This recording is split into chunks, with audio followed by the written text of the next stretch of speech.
Right, well, before we move on with the subject about the soul, what the human soul does, what we would like to do is just channel a spirit who didn't know or did hear of divine truth when he was on earth, but when he passed he realised there was a whole heap of things about it that he didn't really understand, even though he had read a fair portion of the Paget messages. And this spirit is Eugene Morgan. So those of you who've read the Paget messages, does that name ring a bell? Eugene Morgan? Some of you? What happened was that when James Paget channeled material, he wrote a lot of it down, and Dr. Stone eventually became his friend, and they together, every time Paget channeled, generally Dr. Stone was there many times as well after a while. And then after a while, after a few years of doing this, they met some other people through different circles. I suppose what you would call is spiritualist circles. And one of those persons they met was a young man called Eugene Morgan. And he had a Catholic background, and he became interested in the messages. And I won't say too much more than that, just as an introduction for those of you who have not heard his name. And he was alive in the early 19th, so the earliest 20th century. He was, I think he was born in the 19th century, but late 19th century, and then, but we'll let him explain all that. But so he heard the Paget messages, and he actually started doing mediumship with Catholic spirits, and particularly Catholic priests and ministers and bishops and everything. So it was very interesting mediumship there, and not a lot of those were. Some of those were recorded, but most of that was not actually recorded. It didn't survive history in terms of his interactions with those particular spirits. But we thought what we'd like to do is ask Eugene to come and talk to you about what he thought he felt, what he thought he believed when he was on Earth, by the time he left Earth, compared with what he now, where he now is and what he now knows in comparison. Does that make sense to you? Yeah. Just to give you an idea of what it's like when you think you know things intellectually but don't really grasp them emotionally.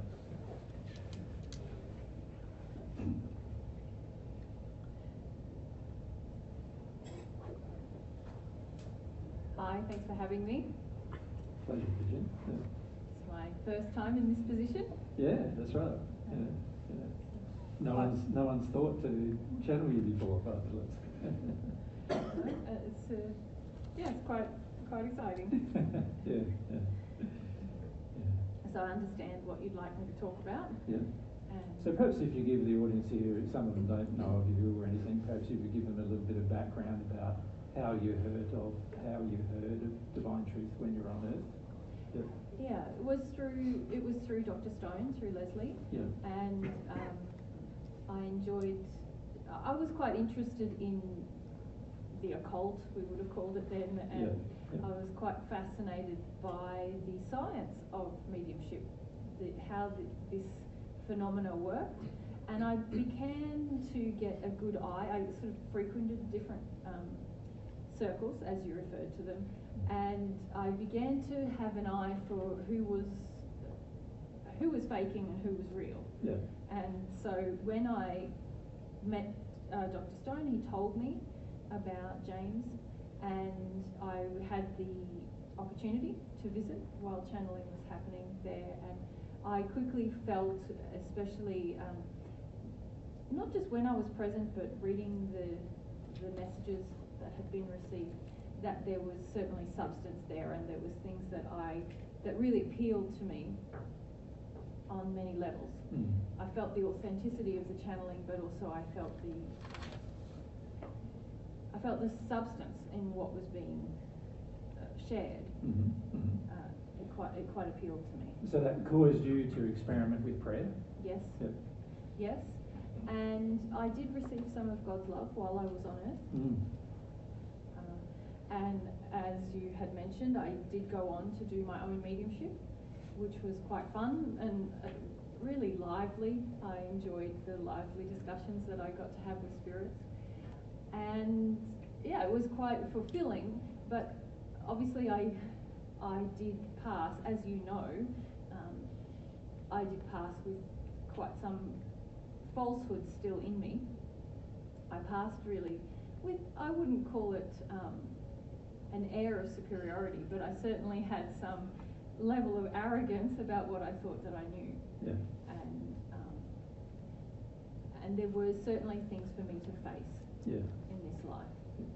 I was very fortunate to have received some of God's love when I was on earth, but that didn't alter certain beliefs that I had inside of me, and how those beliefs impacted on my entry into the spirit life. So perhaps you can sort of explain to the audience what it was like having an intellectual concept, and when you passed, did what happened to you physically after you passed match the intellectual concept you had of what would happen?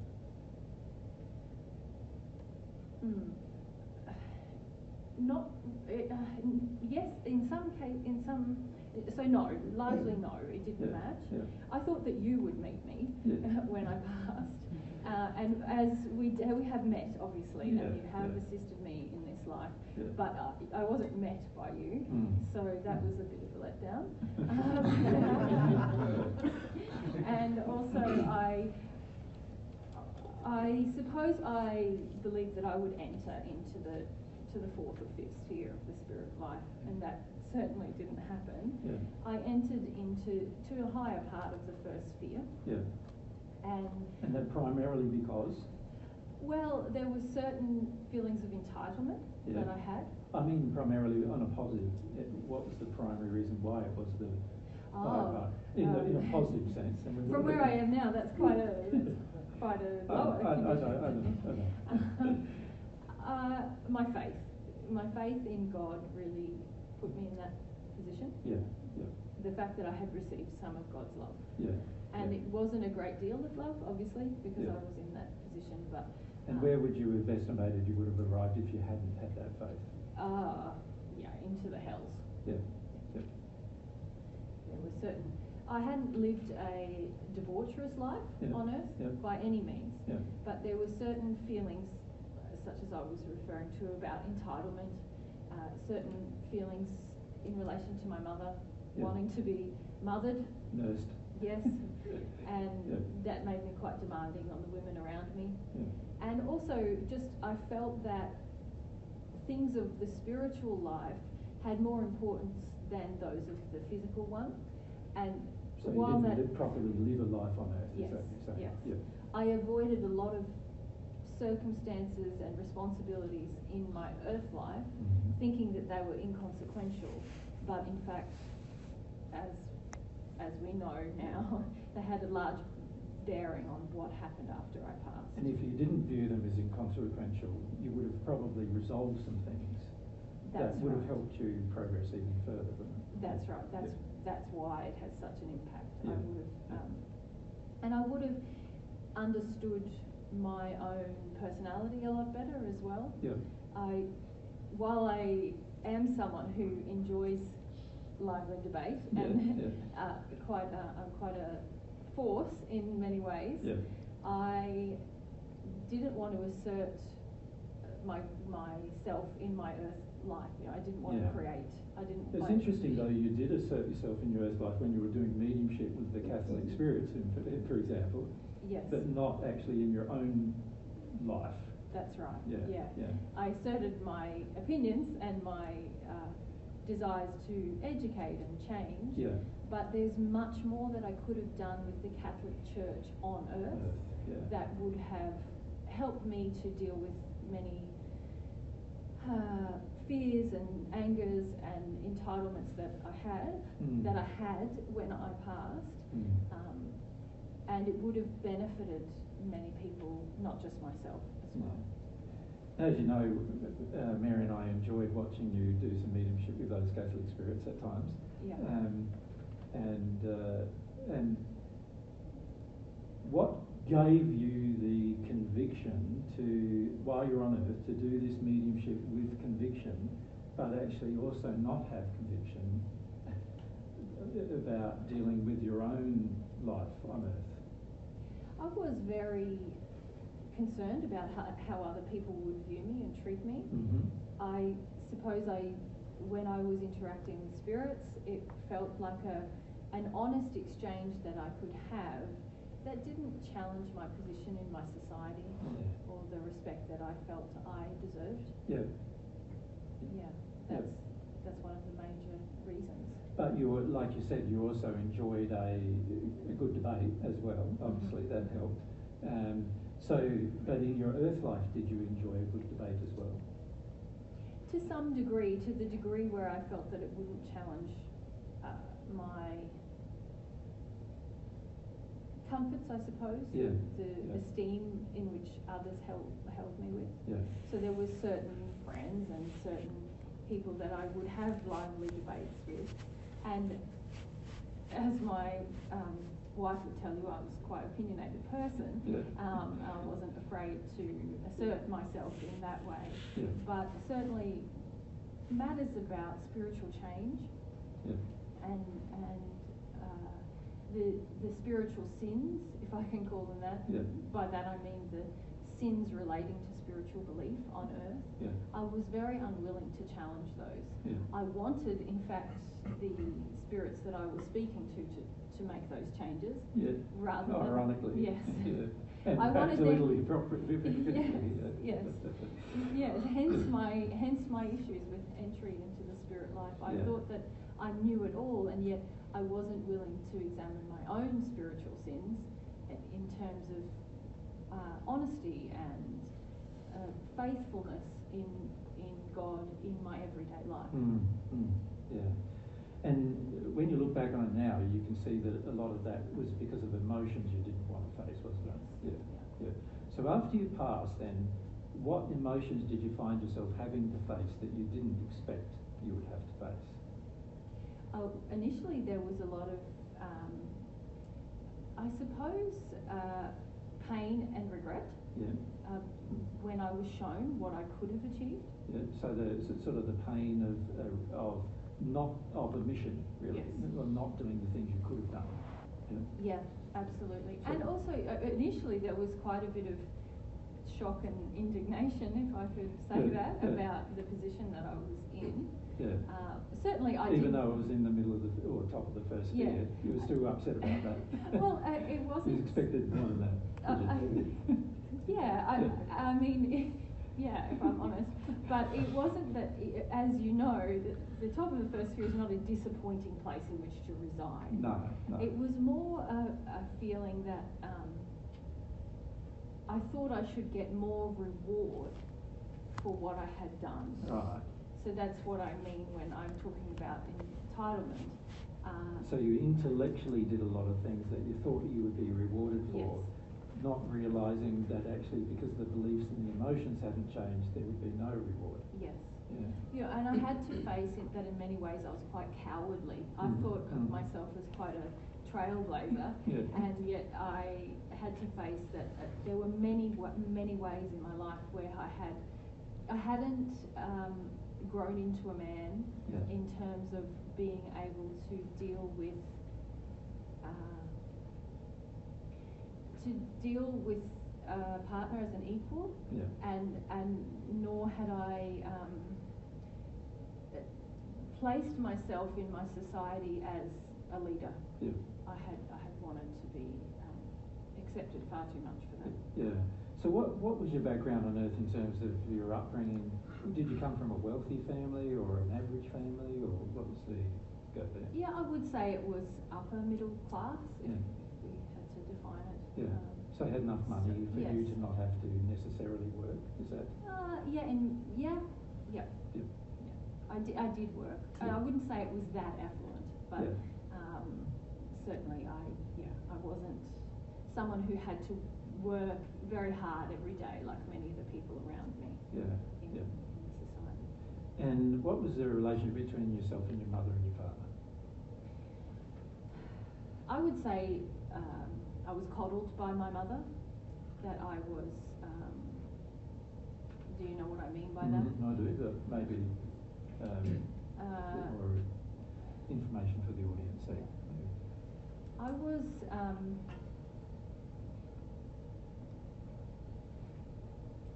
my mother treated me as if she should serve me, she should care for me, especially physically and emotionally. That similar to some of the things you've spoken about today, that any difficulty that I had, particularly with my physical self, that she would attend to me, and she would. It was a way really of diminishing my growth into being a man who was independent. So you came to have a fair bit of dependency on your mother. Yeah, and I always felt quite a lot of distance from my father, as in that he was quite withdrawn and distant from the workings of the family and from me myself. That he wasn't that interested. I had an older sibling, and so I wasn't looked upon to sort of forward the family name or provide do the family business and yes, all those things. Yes. Yeah. And so I felt sort of I was never in any way neglected physically, but I just felt quite isolated in that relationship with him. Which is part of what made my friendship with Dr. Stone quite a rich one. Yeah, because he's sort of like a father figure for you. Yeah. Because how much was there age difference between the two of you, between Dr. Stone and yourself? 20 years. Yeah, and between Paget and yourself it was what, more than that, wasn't it? Yeah, good know. Now, where are you now? What location are you in at? the fifth sphere. Fifth sphere, the spirit world. Yeah. And if you look at how that's happened, did you expect it to take this long to get to the fifth sphere of the spirit world when you first passed? No, I didn't. I thought it would take me. It hasn't been I have to say, and perhaps not that long, but no, it hasn't been that long. But I really thought that I would pass somewhere more approximating where you are now. Where I am now. Yeah. And I'm very fortunate to have had good helpers. Yeah, good friends. Yeah. Good friends are a big, yes. Ones who can share truth. Big help. Yeah. But that early time in the first and even in the second sphere, there was a lot for me to learn about personal responsibility and really becoming independent of other people's affections, if we can call it that. And letting go of being a self-responsible individual. Yeah. Which a lot of this audience is going to have to deal with, don't you? Yeah. It's a big problem on the earth. Yeah. And becoming a bigger one too, isn't it? Really. Yeah. There's a lot of work trying to help people, but obviously it's quite difficult to reach the earth at the moment. Yeah. From a loving perspective. Yeah, for sure. Well, perhaps some of the people here might want to ask you some questions. Is that all right with you? Yeah. Okay. So let's start. We've got our mics. Who's got our mics? We haven't got our mics, so let's just sort that out. I'll just. Well, I won't do the clap now. It's too late now. Okay. Okay. So if we start with Max down the front here, and then we'll go up the back on this side. Yep. What have you found most difficult dealing with in the spirit world? Because I relate to your injuries a lot. And did you have a relationship with God when you were on earth? Yes, I'll answer the second question first. I would say that I had some feelings for God on earth, and I had been fortunate to receive God's love on earth. But I don't really feel that my relationship with God was really formed until I grew in terms of my personal responsibility. So the hardest thing for me to deal with when I entered the spirit life was probably the emotions in relation to my mother, and feeling that I should be able to define myself as she defined me, if that makes sense, to have the opinion of myself that she had held of me. And it took me some time to correct that in terms of what God's view of myself and my sin was at that time. So that was the hardest thing for me to deal with. I was fortunate enough to have expressed some of my will in terms of spiritual pursuits before I had passed, but certainly I came to understand that my relationship with God was very limited by certain, what you would call addictions I had on earth. Particularly with mother. Yeah. And we're up the back here. What specific faith did you have in God? So can you a bit closer for us? What specific faith did you have in God? What specific faith did you have in God? Yep. Yeah. Okay, I believed in once I had sat with James and Leslie and read many of the messages and been in the presence of the messages being received, I believed very strongly in, I had faith in the possibility of receiving God's love, especially initially, and that's when I did receive God's love. So after that point, when I entered the spirit world, I would have said I had faith that God was a loving God, but I did have to correct that because what I thought God should provide for me in terms of God's love was still largely tainted by that relationship that I'd had with my mother and the belief that God would reward certain inactions and actions on my part and certain attitudes towards women and towards my father as well. I came to see that God didn't reward those things, so I did go through a period of feeling that I had a lessened faith in God after I passed. And also I saw that there was a lot of truth about God that I had neglected in my life on earth. I hadn't been brave enough to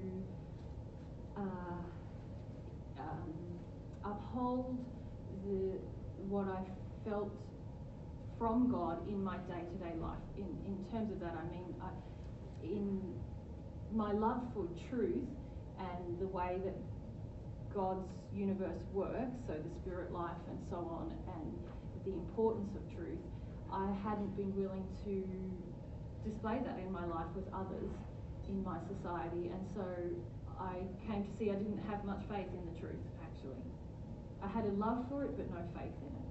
So I would say that the core of my faith was really just that God was a loving God, but even that had to be corrected.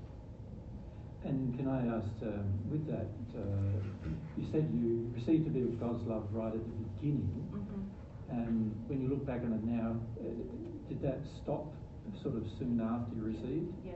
And as you would now identify it, why did it stop? Yeah, so initially I would say there was 2 instances where I felt that I received, well, I did, I know now, but at the time I felt that I had also, and that was in the presence of the channeling occurring.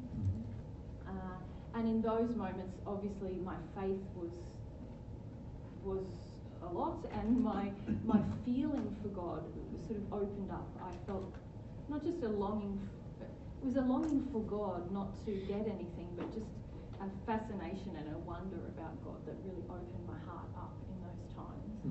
After that point, I would have to say, knowing what I know now, that there was a certain level of arrogance that I gained by believing that I knew the truth and that others didn't, and that there was these areas that I've referred to where I wanted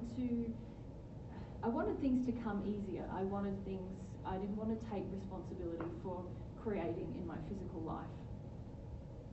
So I felt I was entitled to certain things, and I didn't take opportunities to really give and love in terms of creating a business or in terms of working with the church and all these areas where I could have taken more physical action to actually love myself and others. I hadn't done that, so that's why it stopped, I'm sure. Okay, so if we come forward on this side, so next one down, and on this side, up the back.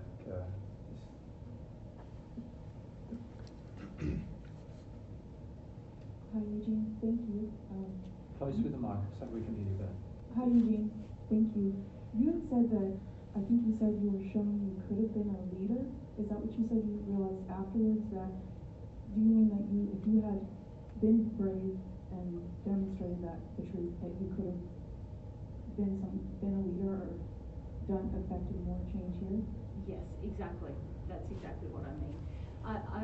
I believe that God has created the potential for leadership in everyone. It depends on how much they develop themselves in terms of their character and their passion. But certainly I was shown that I had already developed certain parts of my passion, and it was only certain one or two emotions that held me back from really impacting change from this early part of the last century in Catholicism. And that to me has been very painful to work through, because obviously I can see there are many, many, many changes that haven't occurred within that faith that could have occurred, and perhaps I could have been a part of altering that over 100 years ago. Thank you very much. Hello. I have two questions. First is, what lessons are you learning in the fifth sphere? And the second question is, how can we on Earth figure out what sphere we're in? Well, the answer to the first question, in the fifth sphere, there's a lot of fun now in my spirit life, and a lot of fun lessons, but there's a lot about learning. Obviously, every sphere that you pass through after the second sphere into the third sphere, there's a lot of refining of things that you've already let go of a lot of sin about, and there's like there's still sin that I'm releasing, but there's a refinement. And so at the moment, there's still refinement happening in terms of my relationship with women and my relationship to the other half of me, if you like. So now there's, in the fifth sphere, it comes this opportunity to develop the soulmate longing and to really come to have God's definition of the complete soul. I would say that in this sphere, that's the first time that I've really started to long to God for God's conception of my soul and what that experience will be like. I would say that that's something that the truth about that was introduced to me in the third and fourth spheres, but it's not until this point that I feel that I can really start to open a longing, or it's not that I feel that it's just that I don't feel restricted in that process now.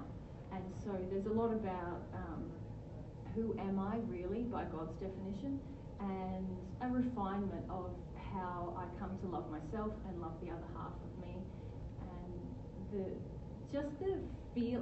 beginning to gain feelings about the fact that that there is another half of me, and that's a really exciting thing to start to feel emotionally, rather than it just being a concept that I've known about since my earth life, really. But now to come to experience God's feelings about that it's very exciting. In terms of knowing what sphere you're in on Earth, well, I think that depends a lot on the level of humility that you have. The question often comes from a lack of humility, or from a desire to gain a sense of achievement, or to have a sense of competition fulfilled. And on Earth, the Earth life is very governed by these kinds of sins about ranking and rating and competition. And so usually the question or the curiosity comes from that place. And so that's a very first sphere motivation, if we can say that. So with that motivation, you're very likely in the first sphere. As you let go of that, you'll probably be far less interested in what sphere you're in, because even here we talk about spheres, but each person is not really engaged in this idea that they're not ticking something off as a badge of saying, oh, here I am in this sphere. It's more especially when you develop with God, there's an intensifying longing to have God's opinion on everything and to bring yourself into harmony with God's desires and God's loving interest in yourself. And so that kind of surpasses fears, if you like. It's just that in each new sphere you understand, oh, this longing is more intensified and the truth that I'm receiving is more, there's more of it, and obviously your surroundings improve. But there's many ways to know. You can find out in your sleep state. You will know in your sleep state. Someone will tell you if you don't know.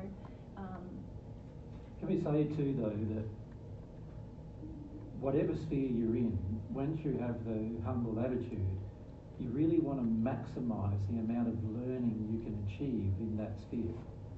So instead of going, I just want to be in the next one, you're really focused on how much can I learn while I'm here about everything, about God, about the universe, about me, about, my sin.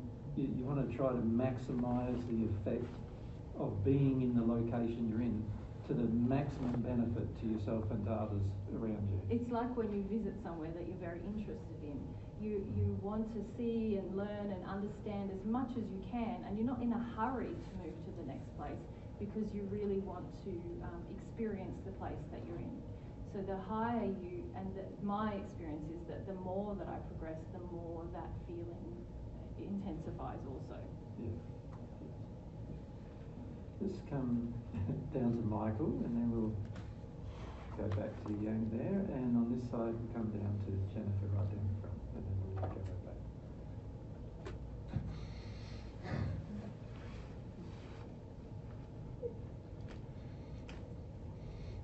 Pleasure to meet you.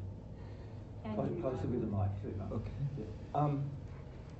Picking up on what Jesus was saying, I want to ask specifically about the male injury that I have about liking attention, and what you found in the first sphere that helped you, but also I know I'm a first sphere condition, so what kind of lessons did you learn there that I can apply here, or do I really need to pay attention to? Sure. Yeah, so in the first sphere, the relationship with my father also had obviously a bearing on where I was, and it's a great question to ask, how to deal with those things now, because that will improve your transition to the spirit life as well. Certainly there was the opportunity to to meet my father, but also to revisit times in my life where, especially in my very young life, where I felt very alone in that relationship and very overlooked. So, and it was coming to feel that my worth, or how much my sense of self should not be defined through that relationship. But I couldn't really learn those lessons until I had grieved the absence that I felt in that relationship. Because a lot of, obviously as a child, I didn't understand it very intellectually, and so we're talking about this intellectually. But there was just a feeling of loneliness, I suppose, more than understanding it as an absence, because I hadn't had the presence of it. I hadn't had a father who went away. I just felt that I just felt very lonely and somewhat unimportant to other men. And I could then, once I was aware emotionally of those feelings, letting those things go really helped me to receive more of God's love. I hadn't realised how much that sense of there was an anger about the sense of unimportance initially that I had to release, and then the feeling of unimportance that I had in that relationship. Once that was gone from me, I felt almost like my relationship with God started again. It was almost that it was almost like receiving God's love for the first time again once I had released those feelings. Because really, from a soul perspective, there was love that could reach parts of me that just couldn't before. God's love could enter me and reach parts of me that were previously blocked. So I would encourage you in the same process now in your earth life. Thank you. And Eugene also found that his relationship with his mother almost masked his problems with his father too. So it was my attachment to my mother was also related to that issue with my father. It was an avoidance of that. If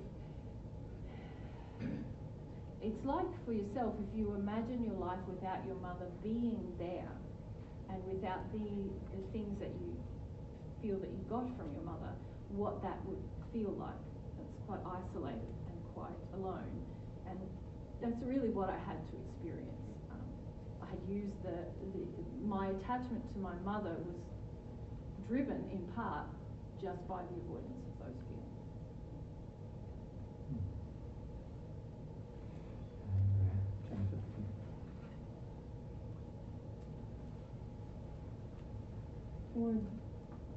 For those of us who have issues with arrogance, what can you recommend? Prayer. I would probably recommend that for every problem, but certainly prayer is so important, because to enter a state of prayer is to enter a state of saying, there is something I do not know, there is something I do not have. And the issue of arrogance the injury of arrogance is the opposite of those things. It's saying that I know and I have, and therefore I'm better. And prayer with God is the single most powerful thing you can do, actually, to deal with the injury of arrogance. Over time, if you are genuine in your prayer, many things will be exposed to you about how insincere your prayer is, if you like, which will only deepen the potency of your prayer, if that makes. I know that sounds a little fluffy, but what I mean by that is, if you can come to God in a state of prayer, there has to be at least some intellectual acknowledgement that there's something that you do not have, God's love and God's knowledge. And but from my experience, the more I engaged in that prayer, the more I realised that I didn't want to be in that state with God. I didn't want to acknowledge that there was something lacking that only God could give, and that God's authority was above my own. And moving through those feelings in that prayer process meant that for the first time I realised, now I'm starting to pray, and now I'm starting to actually honour God's authority and honour God's knowledge in that process. So I would encourage you towards prayer. Thank you. So if we go to the chain and then across to that way there, and on this side, where do you go?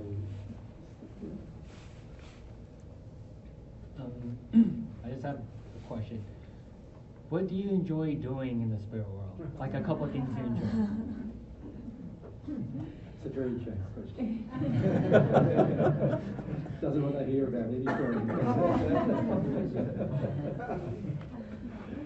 I mean, there's lots of things that I love. I love nature, and I spend a lot of time in the natural world, what you would call the natural world. I enjoy solitude as well. So being alone in the natural world, swimming. I love swimming. I love being around trees, being below trees, and praying in those places. So at the moment, that's my favourite pastime. Because I'm here in the fifth sphere, and I'm really involved in this longing for God's definition of who I am as a soul. I find I'm seeking solitude more, but in this beautiful natural world that exists here.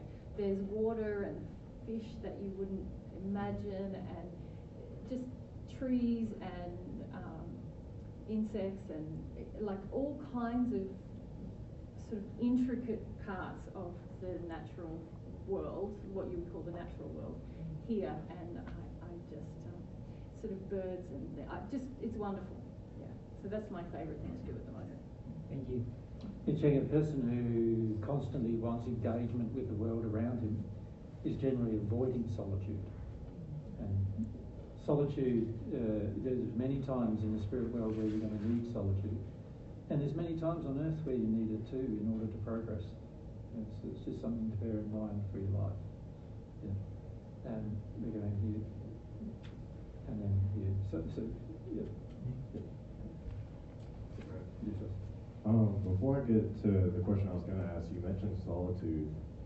I kind of got the feeling, I feel like from learning divine truth that like kind of solitude is kind of bad, because like for the last year, like I've like had solitude, and I've kind of been like, no, you need to go and like go out back into the world and like you need to like interact with people and like I used to be like really like interested in people, but now I've been in like solitude, and then it's so like now you're saying solitude is like good in the spirit world. It sounds like thank God, because like that's what I love the most. Well, it's not always been my favourite pastime. There's times in everyone's progression where you, at times, the best thing for your progression will be to seek out people and relationships and to be humble in those places and to seek God's truth in those situations. And then there's times like the phase that I'm in right now where solitude is a deeply important part of what I'm working on now and what I'm longing for now. So yeah, the girl that flows my soulmate, she has a song called Solitude. So, but my question before was, Jesus has talked a lot about like young men having like the save the world emotion, and like I know that I have that, and I don't want to because like it disgusts me just knowing that I have it. So like my question was like, did you feel like if you were talking about wanting to be like a leader on earth and stuff, do you feel like if you were a leader on earth when you wanted to, that you would have been arrogant about it? No, I actually think that if I had have taken more physical actions to lead on earth, that I would have dealt with some of my arrogance. Yeah. Partly I was arrogant because I was dealing with things in a manner to avoid parts of my earth life. I felt like, well, I knew the truth, and it was a way, and it didn't matter if other people did, I knew it, and it was a way of avoiding my fear of others. So I actually think I wouldn't have been an arrogant leader on earth, but I wasn't a leader on earth. I didn't make that choice, and that was part of what meant that I arrived in the first sphere. Many young... For you, Jean, it's important to understand that a lot of times you're only arrogant because you get to skip over a lot of interactions with people that you would otherwise have if you were humble. And in to be a leader properly, you're going to have to learn how to be a very humble person, because at the end of the day, a lot of people are going to criticise you, they're going to make fun of you, they're going to ridicule you, they'll put you down, particularly if you try to teach truth to people who don't believe it. I guess this was a good time to ask it. There's this YouTube channel here in California called Jubilee, and they do like debates and stuff. And Eugene, you just said like you like debates and stuff, and I do too. But it was I'm gonna sign up for it because it's first Christians versus atheists. And like I mean obviously I'm not a Christian and stuff, but this question actually kind of to Jesus and Mary and stuff, because I feel like I have no problem of saying two people like Jesus and Mary are on the earth and stuff, but I would just love the opportunity just to like point out to either to Christians and atheists just like the logic of like divine truth, and like just show like how easy to like all that stuff. But like I was thinking like maybe like because like the YouTube channel like it'll get like 3 million views in like one day and stuff. So I was like, if I do it, because like Jesus, you talked about like in the first century like your disciples and stuff, like they would set you up for like debates and stuff, and it ended up getting you in a lot of trouble. And like I guess my question was like, I mean, I know you say like don't ask for your opinion and stuff, but I kind of want to know. Just because Well, firstly, let Eugene answer you first, and then maybe I will. My advice as your brother would be to deal with, you're aware that you have a level of arrogance, and to deal with why you're addicted to arrogance. So the motivation to save the world, as you call it, is at the moment largely governed by this desire for importance. Yeah. And while you have that within you, that will affect your soul condition. It'll affect your entry to the spirit life. It will also affect how things work out. But if you're humble, you'll deal with that and then taking action to share God's truth on earth, which is a noble pursuit when motivated by love, will bring you a lot of rewards. I just feel like I think people deserve to know, and like just at least just. Yeah, but that's a statement of your arrogance. Yeah, Okay, cool. that's right. Okay, cool. Yeah. If you just listen to what Eugene said too, if you're motivated by love, and just something I'd like to say to you, is your motivation isn't love at the moment. Your motivation is to compete, to compete in your arrogance. Now, if that's your motivation, and it's interesting too, because a part of your motivation is to also be better than Jesus at it as well. So that's also a part of your motivation. And when you have these motivations, you don't realise that if you act upon them as they are right now, you're actually going to cause much more damage than you are going to bring a benefit to people. Because when I've shared divine truth in the past, it's mainly just caused damage. Yeah, yeah. And unless the arrogance is dealt with, you will just continually cause damage to people the more you try to share. And in the end, what's going to happen is that it's going to turn them away from listening. Which is what's happening. Yeah. And we notice this happening a lot with particularly young men in their arrogance, trying to be better or trying to compete with their dads or trying to sort of prove that they know better and things like that. They end up putting themselves in positions that end up in people having a poor, it sort of brings divine truth into disrepute rather than actually demonstrating its benefits. And in that place, you can do a lot of damage when you think you're trying to help, but actually it's motivated by the desire for, firstly, your own prominence, rather than that it be God's truth that is prominent. I actually feel like my main motivation for doing it is that like, so if everybody else knows that Jesus is on the earth and like knows the truth and stuff, then I will have to explain it to other people and like, stuff like that. Yeah, and also that would mean then that they'd want to hear from you, and therefore look up to you, and therefore because you knew it first, and things like that. It's really that of knowing it first, being like the first. Yeah. And if I had that attitude, even though I was the first to know it, and if I had that attitude, nobody in the first century would have listened to me either. And also, ironically, you can't enter a relationship where you become a one with God with that attitude. And in fact, as Eugene's pointed out, you can't even exit the first sphere with that attitude.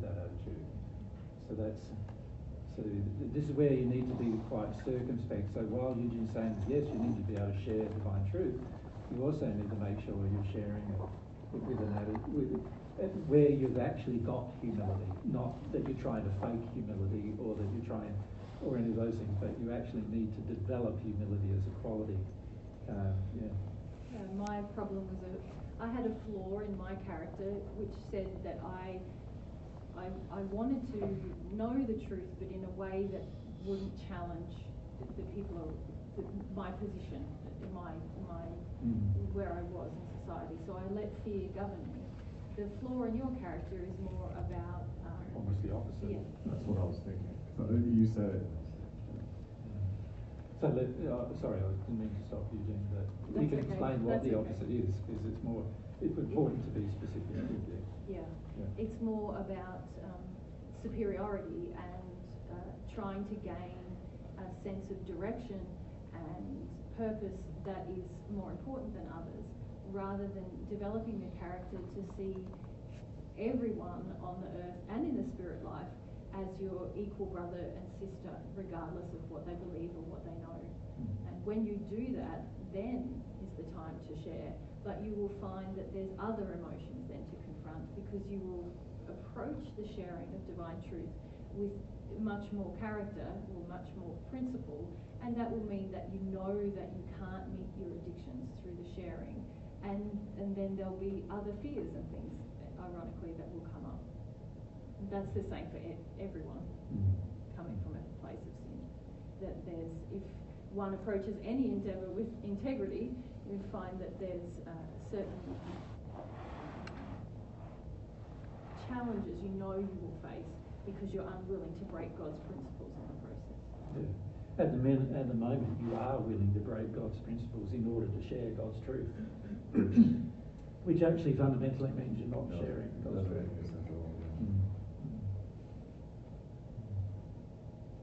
Okay, we're over here. How you doing? My question is more along the mother injuries that you talked about. I feel like I relate to a lot of them, a lot of the things you've been talking about.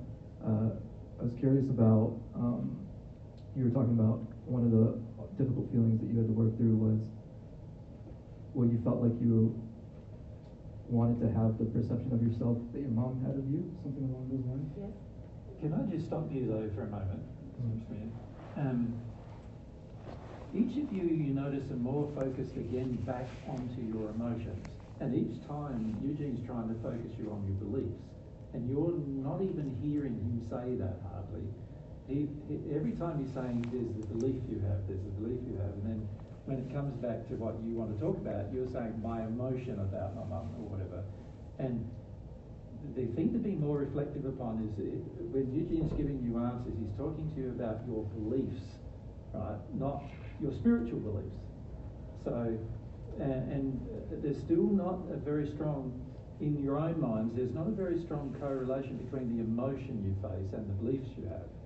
And this is something that he's trying to address, but it's almost like most of you are still going, oh, but there's the emotion, but there's an emotion. So the reason why I'm stopping you is I'm saying, okay, let's refocus this question. What's your beliefs with your mother, rather than your emotions with your mother? Okay. Can we ask him that question? Sure.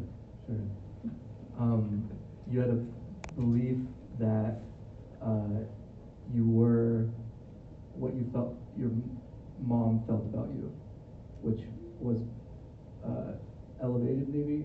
I think maybe you said something along those lines. Yeah, I believe that there were certain challenges that I didn't need to face in life because in my relationship with my mother, she taught me that.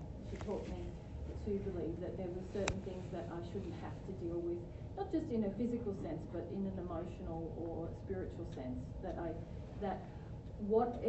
So for example, when I was doing the work with spirits and channeling, and that effort would be enough for me to be rewarded more than I actually was rewarded, because I neglected doing the more that I could do. The beliefs that I had through that relationship were, whatever I try to do and I think it's good enough, well, that should be enough to be rewarded. It didn't encourage me to look at what my full potential was. It was to accept what was comfortable for me to do, and that was that should be rewarded, rather than me considering the full potential I had, or the full set of actions I could take. Can we say it another way? Can we say it like this? I put in this much effort and I should get this much result. Okay. And his belief, because his mum just let him put in a little bit of effort and then she did the rest for him. And I got a lot of accolade as well for this small amount of result. Yeah, so now he thought, if I put in this amount of effort, I should get this amount result, because that's what I got in my relationship with my mother. just a tiny little bit of effort, and I got lots of results. So. And it also caused me to think that to not even, if I was honest, I could see that I could put in this much effort, but I felt, well, that result, this much of effort should be enough. Should be enough. Which was the belief you imbibed from your mother. Yeah. Through that, what you might call favoured relationship with her, which of course I came to feel in my entry to the spirit life wasn't that beneficial. Yeah. I hope this doesn't go back to the emotions, but give it a stab. I'll give it a stab. What did it look like, and what did you to work through that emotionally? What were the feelings? How did he let go of that belief? Yeah, what was the process that looked like to let go of that belief? Yes. Yeah, I was shown a lot of when I entered the spirit world. And again, this is something that you could do for yourself. I know that your guide would help you to do this, but I was shown a lot of situations in my life, and really was almost shown the measure of how much effort I put in to love, or to be truthful, and how much I could have put in. So I was given specific examples. I was shown, and of course that there was a lot of embarrassment. Yes. In other words. that began to work on me, and I felt shame, embarrassment, and I could no longer feel as pleased with myself about the effort that I put in. Eugene had to face the facts. He only put this much in. So how come he's expecting that much as a result when he only put this much in? And how come how could I say I was a good and loving man when by being shown these examples, it was very obvious that there was a lot more that I could have done to love, that there was a lot more I could have done to give, to further truth on earth.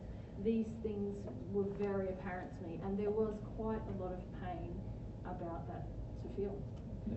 That really helped me to receive God's truth and let go of the beliefs that my mother had sort of trained me in. Yeah, a lot of young men in your position are sort of laconic with their life, aren't they? They're sort of laid back and go, I only have to get this much done and everything's going to work out. I'll still be able to eat, and I'll still be able to survive, and I'll still be able to get a relationship, and I'll still have my friendships, and everything will be fine. And I'll just put in this amount of effort, and they're not realising that actually the laws of the universe, God's laws, are driven by how much love you have for the thing. And when you're laconic about things, when you're just laid back about things, you don't have much love for anything. Because love creates passion. Does that make sense? And therefore creates drive as well. And the person who just sort of lays back and just thinks, just a little bit of effort, that's good enough, and I should get a good result from that. You're not seeing that actually you're actually inputting very little love into it. And I was someone on earth who I wouldn't have said I was laconic. These are issues that are much more pronounced on the earth today, I would say, or perhaps much more pronounced for yourself, Samir, and other people in the audience than they were for me. And particularly for men who have been brought up the same way. For men who have been brought up in this extreme with their mothers in particular. Same with women with their dads, by the way. But the reason I say that it was not as pronounced is that it still had a very large effect on me, even though I did do some things in my life, and I did develop some passions, and I did love some things more, and I did value having a life of integrity to some degree. There was still so much more that I could have done. And this is a very big regret of many people who enter the spirit world, being shown the things that they could have done, but didn't. Thank you. So when you experience, can you see the emotion is going to come from being faced with the truth? So what happened with Eugene here? Some spirit friends helped him face the truth that this is how he lived his life, and then in facing that truth, he came to his own personal feelings of wow, that's pretty sad really, and then he had feelings about sadness to feel, but also some like guilt and shame to feel as well as a part of the compensation for doing that, and realizing, I wasn't as motivated as purely as I thought I was at times, things like that, and you sort of go through these moments of regret that you thought you were, but you really weren't, and you come to acknowledge the truth. And the beautiful thing about getting helped individually, as Eugene's experienced and all of you will experience at some point, is that you're shown something, and then in comparison to what you thought it was, so you thought, this is what I was doing, and when you're shown it from God's perspective and it's this much, or even an ant's amount, in comparison to what, you thought you were doing. Yeah. And when you start comparing what you thought you were doing with what you actually did, you start to have some feelings come up as a result of that process. And I would say that was the major motivation for me then to start to long for God's definition or God's set of beliefs about what I was capable of, what love was. So really the truth helped to expose my false perception, if you like. This false perception, this set of beliefs that had come from my mother, I did eventually come to deal with some emotions, because I know you're talking about emotions, but eventually come to deal with some emotions about my mother. But first I was shown the truth from God's perspective, and that's something that I would encourage you towards as well, to start to long for.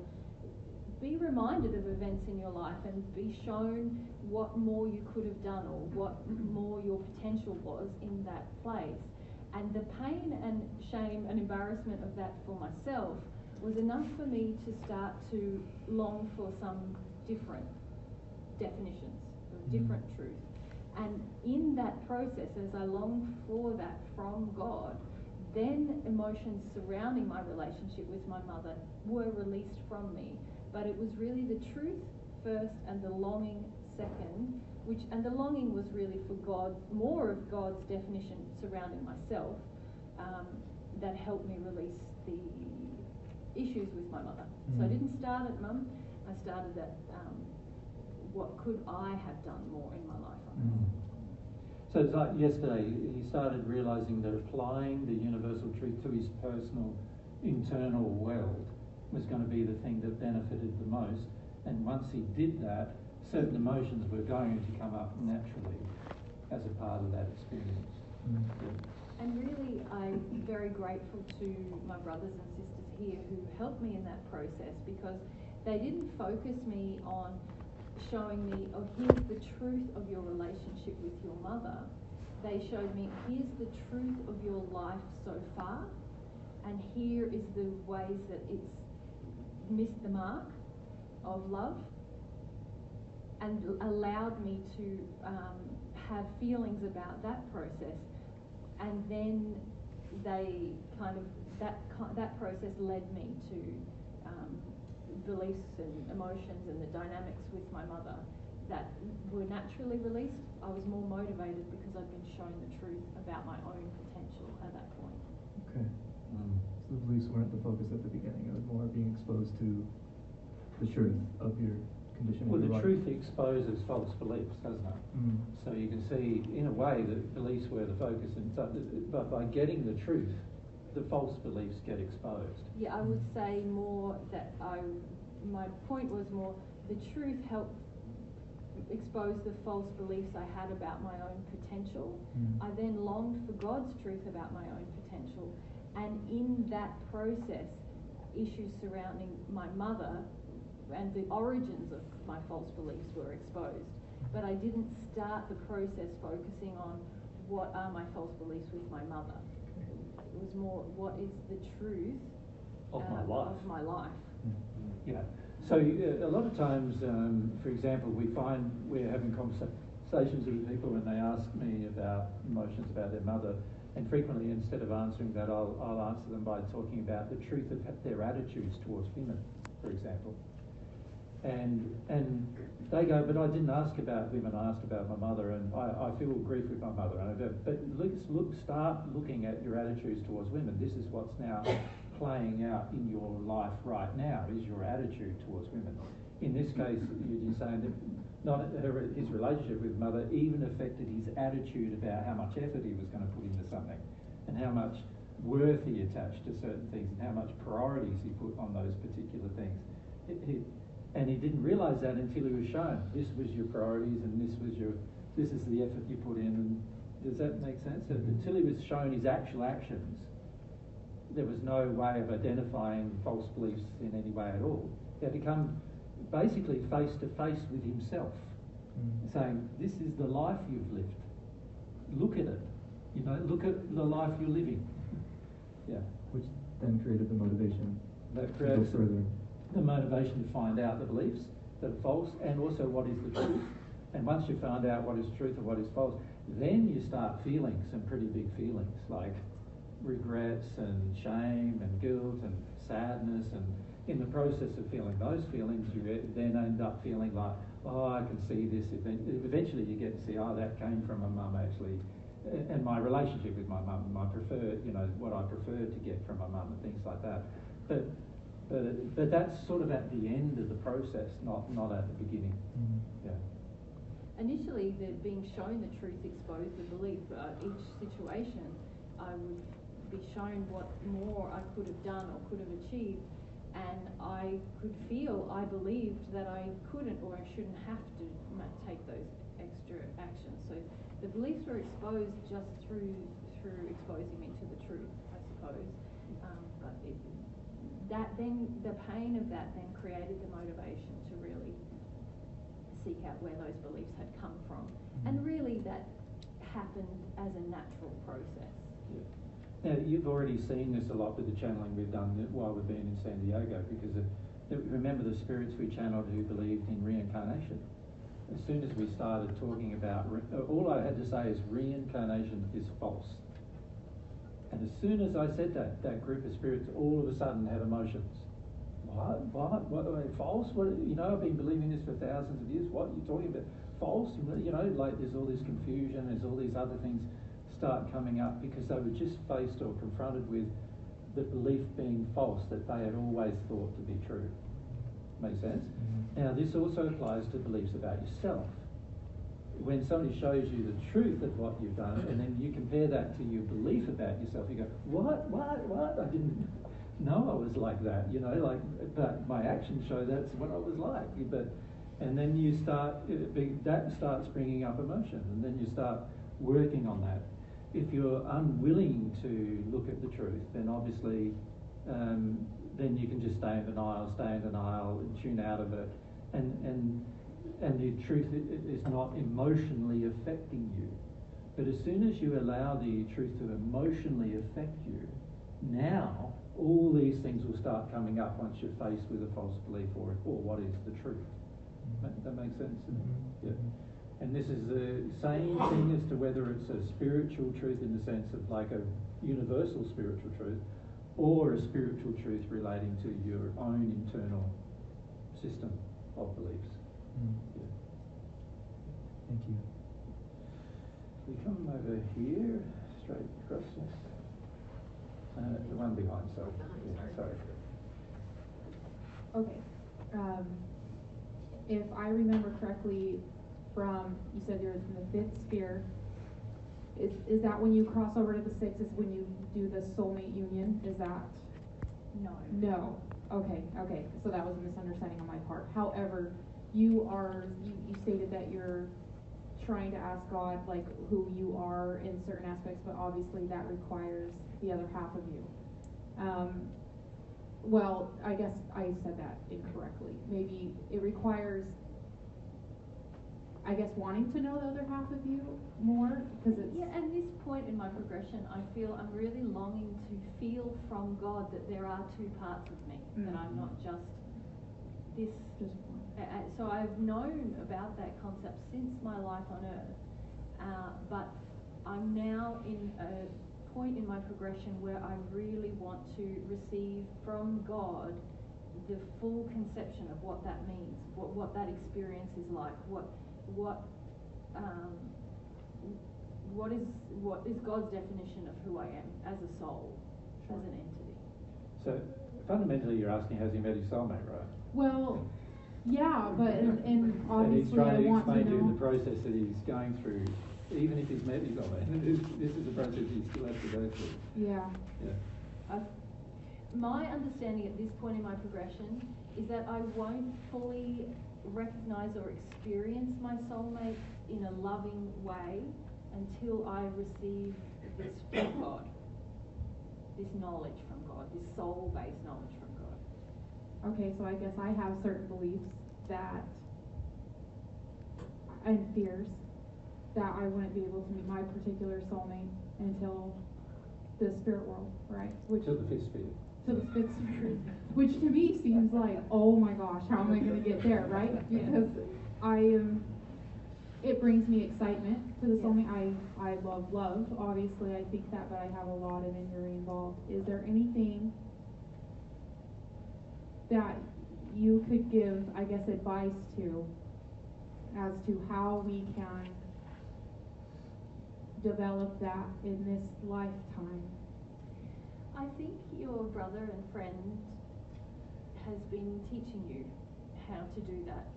All of these lessons surrounding love, truth, humility, faith, all of the qualities of developing a character and developing a relationship with God, so a character in line with God's laws and a personal relationship with God, are the quickest ways for you, from my understanding where I am right now, it's the quickest way for you to experience soulmate love. So my you want to relationship, skip all over that? yes, I do. You do, yeah. Unfortunately. You want to go, wherever I am right now, now I want him. Yeah. Or her, right. Yeah. Well, and then, but I know that certain injuries, I will attract the same type of person. You don't understand that even that feeling you have right now is going to make you very open to attracting not your soulmate, but somebody else who fulfills your demand. Yep. And my advice would be to develop your own capability to love. On earth, many relationships, and even in your question, is really driven by the desire to receive something from a man.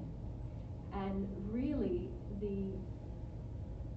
and in my progression, before this point as well, I know that the deeper satisfaction comes from my ability to love women, to love men, to love others, and then in that romantic sense, to give up any addiction that I have had. And I feel that I'm in this place. This is part of why I'm in this process of being able to long for God's truth about the true nature of my soul, is because I have given up many, many addictions and demands upon the opposite gender that now make me open and free in this process. Thank you. You just take a lot of care with trying to skip over all of the principles in order to get a result, because in the end the result will be bad. Always bad. Like, the law of attraction is such that every time you skip over principles in order to get a result, the result will always be bad. So until you heal the feelings you have towards both genders inside of yourself, you're not going to really be open to receiving God's truth about who you are and therefore who your soulmate is. And you can also hear from Eugene too. He said he's looking at who he is. Like, he's not searching for the other half of himself. He's looking at who he is, understanding that he needs to come to terms with who he is so that he is able to firstly recognize and secondly engage in a loving manner the other half of who he is. Yeah. Makes sense. This is the first time he's doing it. time, and it's taken him some time to get to that position. Now, of course, it doesn't have to take this long to get to the position where you do it, and on earth it doesn't have to take that long either. It just depends on what your priorities are. As you can hear from Eugene, his priorities, after receiving divine love just a few times, his priorities become a bit warped, they've changed, he's become a bit arrogant. He was also not dealing with some things in his day-to-day life on earth, which meant that because he wasn't dealing with them on earth, it was only going to be when he hit the fifth sphere that he started dealing with these things. That makes sense? You can deal with these things on earth, but the average person wants to skip over all the principles and just get the result. Being with my soulmate. That's the result I want. Yeah. Almost everybody who ever says to us they know who their soulmate is, they don't know. That's almost without exception. Yeah. If we go to, yes, to you, Boris. Hello, Eugene. Thank you so much. It's been so helpful. I also relate a lot to the images that you described. And my burning question is, as I'm building my desire to know God and to build a relationship with God, I'm also aware that I'm quite close to the feminine side of God. So my question is, what are some of the God's feminine side of God nature and qualities that have been most helpful to discover for you with that relationship? It's very difficult to describe. It almost feels a little blasphemous or a little beyond the scope of language to describe God's diminishing of God's qualities. It feels diminishing of God's qualities to try to describe them in words. Obviously, to convey them in feelings would be better. But the ultimate thing is to receive the feelings from God. And I think that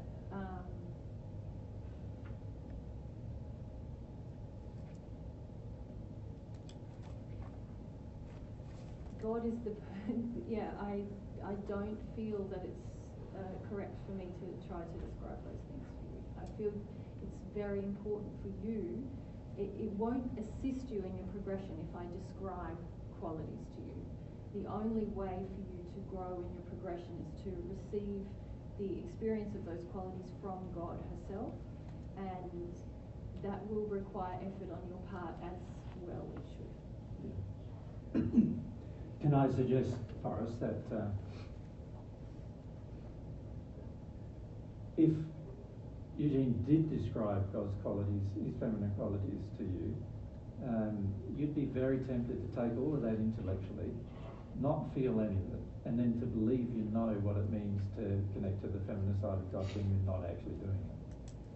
You follow?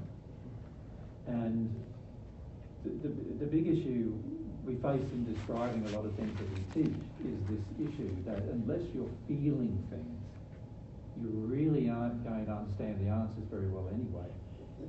So, and this is why in the spirit world generally, you're never taught something beyond your current position. And also I feel from you, brother, that you want something appealing to long for, but if you don't feel that there's anything appealing in femininity, then that is the first issue to deal with. Yeah. The lack of faith that there is anything appealing in femininity is the first issue for you to deal with. So that obviously comes in towards your beliefs surrounding women. Like, what do you believe about women? A lot of men don't realise they have a lot of beliefs surrounding women that include things like women should look after me. They should make me feel good about myself. They should make me feel like I'm a strong man. They should make me feel like I'm the boss. They should make me feel, there's all these beliefs often encouraged by your own mother to believe, but there's all these beliefs. And while you have them, you are not going to be able to receive from God the definition of feminine qualities, of God's feminine qualities. Because all of these beliefs you have are basically opposing the feeling of those qualities. And if you're honest with yourself, you can feel there's quite a bit of rage in you towards women. And this rage is created by false beliefs that you have about femininity and created by beliefs, entitlement beliefs, such as the one some of the ones Jesus explained as well. So dealing with that anger will help you a lot, more than any words I could say. Thank you. And I just need to check the time. Sorry, I just grabbed this wrist that's not being used by Mary. Okay. Maybe one more question, shall we? And then we'll probably want to move on, I think. So perhaps if we go to, we haven't had you before, have we? I did yesterday, but... Yeah, no, I mean today. Oh, no. Yeah, I don't think so. Hi, Eugene, thank you. I'm being really confronted right now because you're describing a position as a son with the mother, and I'm just listening to you, and I'm being confronted and being shown because I'm being asked to be revealed the truth. I just want to stay in a space of willingness, and my son God's son is a very sensitive subject for me because it's just been us two for 15 years. And sorry. In introducing him to this divine truth, he loves it, but it's also creating a new relationship for him and I that I'm not used to. And so hearing your beliefs and how your mother has impacted you has been very confronting for me. And so my question is, what kind of beliefs did you cross over with that you wish that your mother wouldn't have, or like how would have? I guess the question I'm trying to format is,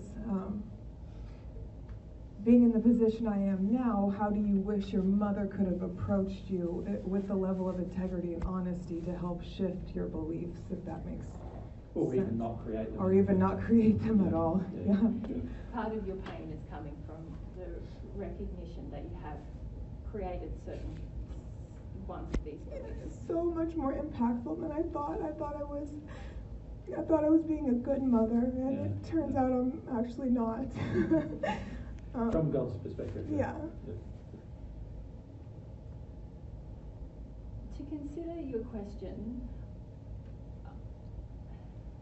I think the biggest gift my mother could have given me, had she made a shift while I was still alive on earth, was to really work upon herself and to gain a level of personal responsibility that was lacking in our relationship. So many of the beliefs she instilled in me were there because of certain avoidances that she had in her own life, certain false beliefs that she held on to about her role as a woman. And rather than approaching me with any particular action, I know for certain, and I know as she's made these changes now in the spirit life, that would have impacted me the most. Her change in her relationship to herself would have meant that she automatically withdrew certain feelings and attitudes that she held towards me for a long time, even after I shifted when I entered the spirit life. And the change in those attitudes and projections at me would have impacted me the most. So it wasn't really anything that she would have needed to say or do with me, but rather to come into alignment with God's definition of herself with God. Can I be more specific about maybe some examples?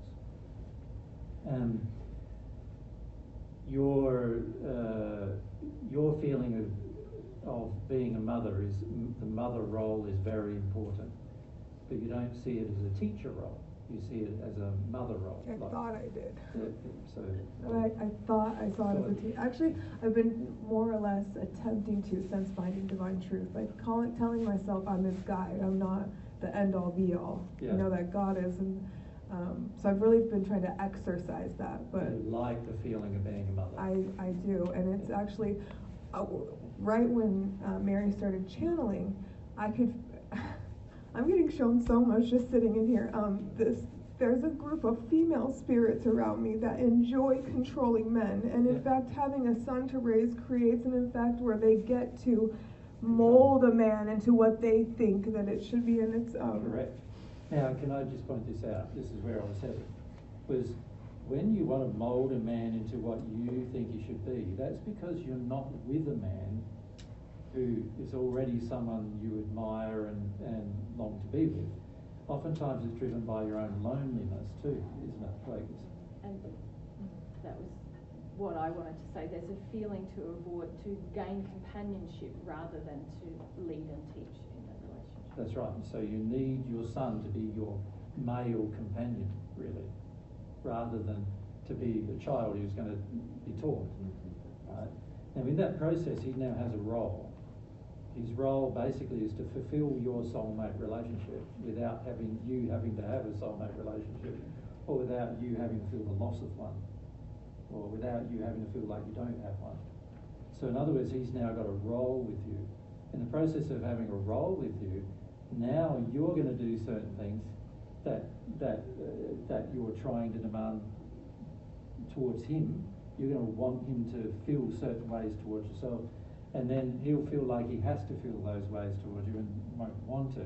But that then also causes him to detune from his own soulmate longings, because now he's now being forced by a woman to have feelings that he doesn't really want to have. Right? And so these dynamics enter the child coming from the mother in this case, right? Now you can see, as Eugene said, if mum had dealt with those feelings where she doesn't have any of those feelings towards the son, can you see how greatly different the son would feel towards women and towards his life and towards how much he has to do in his life? He would feel like he has to be more responsible in his life. He would also have to feel like he has to be more considerate of women, because mum considers him, but he doesn't have to consider women in that relationship with his mum. And so you can see that if mum changed, then there would be a lot of flow-on effects towards the son. Does that make sense? Now, it doesn't mean the son's guaranteed of change, but if mum changed, there'd be none of these pressures for the son to sort of accede to mum's will anymore. Right? And that's going to have a huge effect on the son. And this, by the way, applies between fathers and daughters as well. And so frequently, it's the lack. A lot of parents see how their children are growing up, and they go, "Oh, I'm making mistakes here and making mistakes there," and so forth. And instead of going, I need to change myself, my beliefs, my feelings, my actions need to change. Instead of doing all that, they go, what can I do to undo the guilt that I feel about what I've done to my children? That's exactly correct. Yeah. And that's probably the feeling driving your question, really, right? And so what you're just saying is focus on like healing yourself with love, truth, humility and faith. Focus on that. And focus far less on what he should be doing or what changes you feel he should be making. And instead focus on the changes you must make. Right? And Eugene's saying if his mum had done that, it would have helped Eugene then work through his own issues. But see, because his mum didn't do that, Eugene continued in his own issues for longer, partly because he wasn't ever faced with the false beliefs of his own issues. His mum hadn't made changes enough to face him with them. In fact, Eugene made changes before his mother did, which meant his changes had the opposite effect, like had the confronting effect on his mother, not the other way around, right? So you've got to bear in mind that unless you make substantial changes, it'll be your children that probably change first. that force you into those substantial changes one way or the other generally, right, in terms of coming to awareness of what's really gone on. And so the gift you can give your children is by you doing it first, rather than working in your guilt with your children, asking them to do it first. That makes sense? Yeah, thank you. All right. Well, thanks, Eugene, for all of that. Thanks for having great. me. Yes, it's our pleasure. It's great that sometimes when we channel people, most of the audience don't, know them at all, or don't know the history at all. So until we talk about it, so it's a bit harder sometimes for them to connect with them, But it's been great that you could come along and share that. And thank you, and thank you for all the work that you are doing. yeah, no, thanks. That's for that. And obviously, Mary and I might get a chance to talk to you again at some point privately. Yep. Good day. Well, thank you.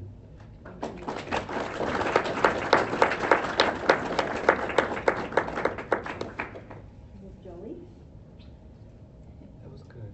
Fifth Sphere Spirit, pretty happy? Yeah.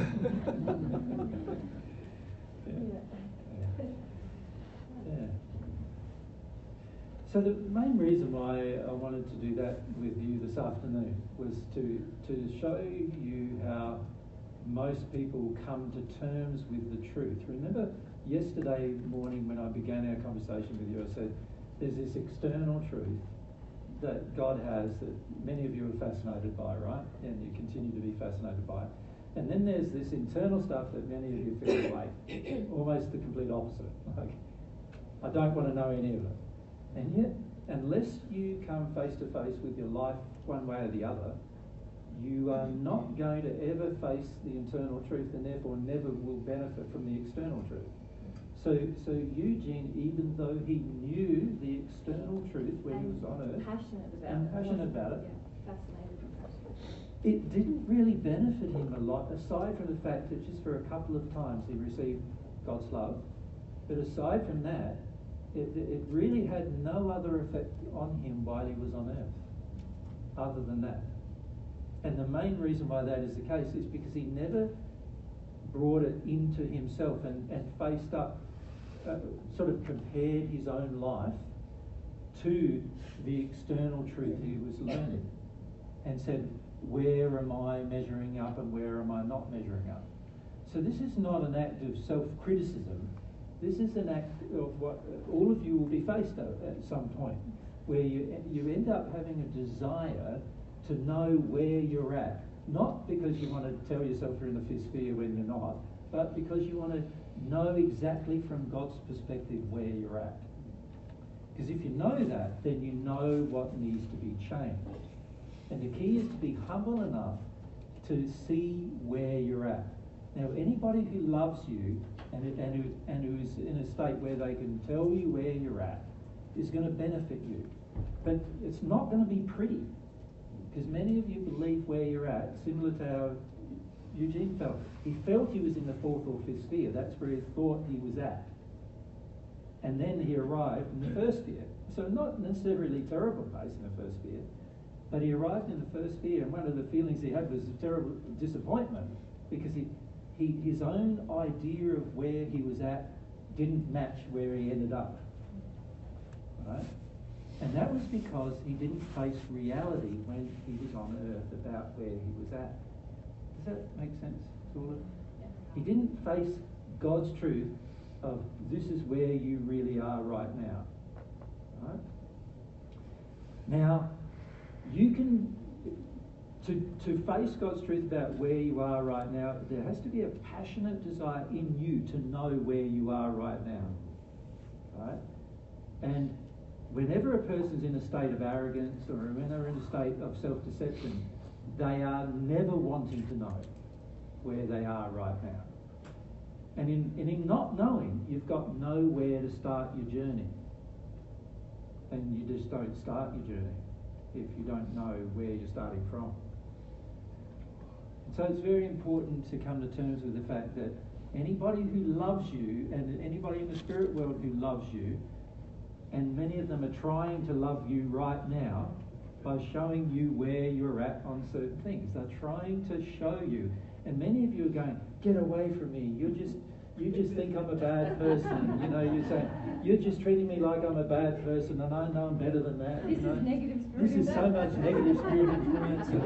Jesus warned me against people like you, giving me all this negative self-talk about me, and you know, and this is how many of you are actually sort of responding to the actual guidance from loving spirits. So because I find it really fascinating, because what's often happening is this: the unloving spirits who want to meet your addictions and who want you to stay in your addictions, you're going, oh, he's a nice friend, oh, you're so lovely, thanks for telling me how nice I am all the time, and isn't this wonderful, what do you want me to do for you, you know, like that, and you're acting like that with them, acting like they're your friends, right? And then on the other side, you go into the ones, you know, on the other one of the, you know, it's like this, right? Good spirit blue, evil spirit red. And on this side, you're going, get away from me. You're telling me things about myself I don't want to listen to. You know, you obviously have a bad conception of me. You really don't know me very well, do you? You know, and this is what you're saying to the spirit, who actually knows you better than you know yourself in many cases, right? And knows your motivation better. And so the net result of all that is you're gravitating towards the very spirit influence that you say you don't want to gravitate towards, right? And also rejecting the very spirit influence you say you want help from. And it's fundamentally because you can't handle the truth about yourself. You can't handle it. What's that movie? Oh, yeah. Jack Nicholson. In All Good Men, wasn't it? A Few Good Men. You can't handle the truth, so I handle it all for you, right? That kind of thing. And the biggest problem most of us face is that we can't handle the truth about ourselves. This is where most of us on earth go astray. We're not willing to face up the truth about ourselves. We're willing to attack ourselves, pull ourselves down, but not willing to face the truth about ourselves. Right? We're also willing to prop ourselves up and make ourselves feel good about ourselves. We're also willing to do that, but not face the truth about ourselves. Right? To actually progress, we need to face the actual truth as God sees it about ourselves. And most of us would like that truth to be something like that makes me feel like, pretty good, right? Right? That's how most of us are, really. We want to be propped up in our own opinion of ourselves. And when that doesn't happen, we just attack ourselves instead. But both of those things are not facing the truth about itself. A person who's truly wanting to face truth about themselves is happy to receive the truth. Look at it, look at the evidence. You know, the way you treat others is evidence. The way you treat yourself is evidence. The way you treat your children is evidence. The way you treat your family members is evidence. The way you treat the environment is evidence. Look at the evidence. Examine the evidence and ask yourself, am I acting in a condition of love towards all of these things? Right? Look at the evidence and then be aware that you're perfectly willing to distort the evidence in favour of yourself. So it's very important that you start getting not the opinions of others who are also willing to distort the evidence in favour of themselves, but rather to start getting someone's opinion, like either spirits who are not willing to do that, or God who is not willing to do that, their opinion and their help to assess. So as you've seen with Eugene, he had some spirits come along to help him, and they showed him what he did with his life. They said to him things like, look at what you did here. See how you were engaging these spirits there, these Catholic spirits, and you were willing to have arguments with those Catholic spirits, but when it comes to the Catholic minister in your own backyard, You weren't willing to have the conversation with him. Instead, with him, what you wanted to do is wait till he passed and then have the conversation with him. Right? And so they show him pictures like that, and you go, and then he's come face to face. Well, why? I thought that I had courage by talking to all these Catholic priests in the spirit world, but actually, in my day-to-day life, I've never acted in courage with regard to them. Does that make sense? So it helped him face some truths, and then that helped him face his beliefs, and then that helped him face his emotions. Right? By coming face to face with the truth, that's what happened. So when it comes to your beliefs that all matter, you're not going to face what they are until you face some realities about your life. You're going to have to come to terms with what's actually going on with your life, and that it's under your control. You know, it's to do with your condition that it's happened. Come face to face with that. And that takes courage, it takes some bravery, it also means you're going to have to face some feelings, and you're going to have to come face to face with the fact that for many of you, you're not as bad as you think, and for many of you, you're not as good as you think. Right? You're going to have to come to face to face with these particular issues. The best time to do it is Now. Because, the problem with not doing it now is if you start doing it next year, you're going to have years of regret as well added to that. Does that make sense? By not doing it now and waiting to the spirit world, you're going to have how many years between now and the spirit world's regret, with all the subsequent feelings of that. Does that make sense? You're best doing it now. That's the time to do it. Robert? Just to be clear, you're saying it's not very valuable to solicit the opinions of others for sort of like... Well, it depends, doesn't it? If the person is more loving, then soliciting their help might be helpful. However, demanding their help is unloving. I've been seriously considering how to engage people I thought I may have harmed. Yes. But I also know that they definitely don't share the definition of love and truth That God has. That God has. Yes. And so that's made it very hard for me to understand like what the real value of that would be. Yeah. Well, it sometimes can help you come to see. There's many people I've approached and talked to about how I've treated them in the past. But I've always gone, after I've listened to them, I've always gone away and gone, well, what's God's opinion about what they're saying? Like, is that actually accurate too? Like, but there is something to bear in mind. If you do feel a sense of guilt in your past behaviour, then it's probably because some parts of your past behaviour haven't been good. Right. So, firstly, focus on all of those. But see, the average person doesn't want to feel guilt. That's why they don't want to look. Yeah, but I think if I'm understanding you, you're sort of saying, look, I can see that, say I've harmed Jesus, but Jesus doesn't even think that it's harmful, or he doesn't think that it's harmful in the way that I now think it's harmful. Right. But that doesn't diminish the value of saying to the person, I harmed you in this way, this is harm. Because that's the truth, isn't it? So that there is... But what you're saying though is, how do I tell whether when somebody comes to me and says, you've harmed me in this way, and you go, have I or have I not? But it's hard. If you don't have God's opinion, and you see it's going to be...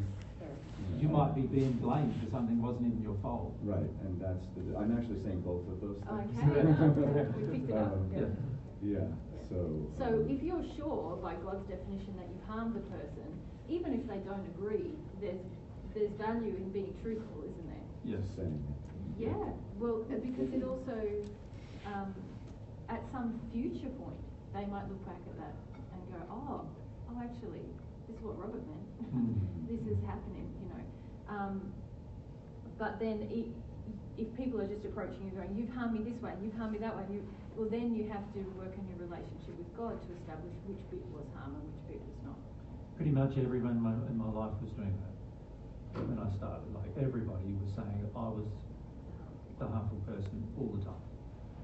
So when I left the religious faith I was in, I everybody around me, nobody would speak to me. They all said that I was the one doing harm by leaving that faith. And I actually felt, from God's perspective, it was the one good thing I'd done in the last few months. It was to leave it, sort of thing. And everyone around me was saying it was the very worst thing I've done. In fact, they were saying that from then on, all of them, my family and everyone, treated me as if I was dead.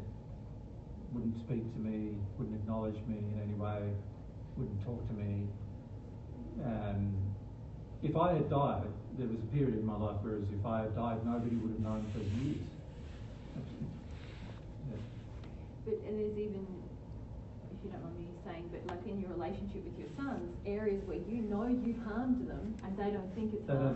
And then there's areas where you haven't harmed them, but now they think that's harm. You know, because you're not meeting addictions that you previously established. That's right. Then they think, oh, that's harmful. Dad doesn't love me. This is why it's so important to get the conscience working. Get God's opinion on everything, because and particularly for myself, it's been important because, when you're the first person doing something, if you don't have God's opinion, you've got everybody else's, and everybody else is going to disagree with it on everything, pretty much. And so, in the first century, that's what it was like for me. If I didn't have God's opinion, it would have been terrible because everybody disagreed with me about pretty much everything. And I had to work through, all of that, why they disagreed, what's going on, what their beliefs were, how they felt about it, why they felt the way they did about it, how that affected other people, how that was affecting my beliefs. I had to work through all of those things. And without God, that would have been impossible. It's so hard to come to a proper realization in yourself as to what the truth is. You have to do it, you'd have to experiment on every single level, on every single thing, and measure the results for every single thing. So to accurately do it without God would require thousands and thousands of years of like experimentation, if you're the first. See, many of the people we talk to who've even progressed on the natural love to the sixth sphere, and they've done that, let's say, in 100 years, they haven't been the first to do it. The very first people who did it took tens of thousands of years to do it. So, and the first ones weren't Amon and the men, because they were slower than some of the others that came along after them. But they took tens of thousands of years to get to the sixth sphere condition, because they had to do it through experimentation on every single issue you can imagine. Now, like, I look at that and I go, wow, like, when I met those people first, some of the people I met in the spirit world, just because I was interested, in finding the people who first reached the sixth sphere. I was interested in talking to them, like, how did you do that? Like, I'd had the experience of having the conscience open and being able to listen to God and talk to God about that. They still had their conscience open, but they weren't even aware of how to even use it for thousands of years. How did they do that? And what they described was just this never-ending experimentation of every single thing. And every time the experiment went wrong, they went down in their condition a bit. And every time it went right, they went up in their condition a bit. And so eventually they found the right path by this experimentation process, and eventually reached the sixth sphere. And fortunately, they reached that place where they could then teach others to reach it using the same methods they found. But it took them thousands of years to do that. And when I look at that to me, that's pretty amazing that they did it, but also a bit scary in a way, as well, in the sense that, wow, without God, it's just so much effort, and it's also actually impossible to go beyond the sixth sphere without God anyway. So it blows me away that people even did that, given the injuries they imbibed on earth, that they even decided the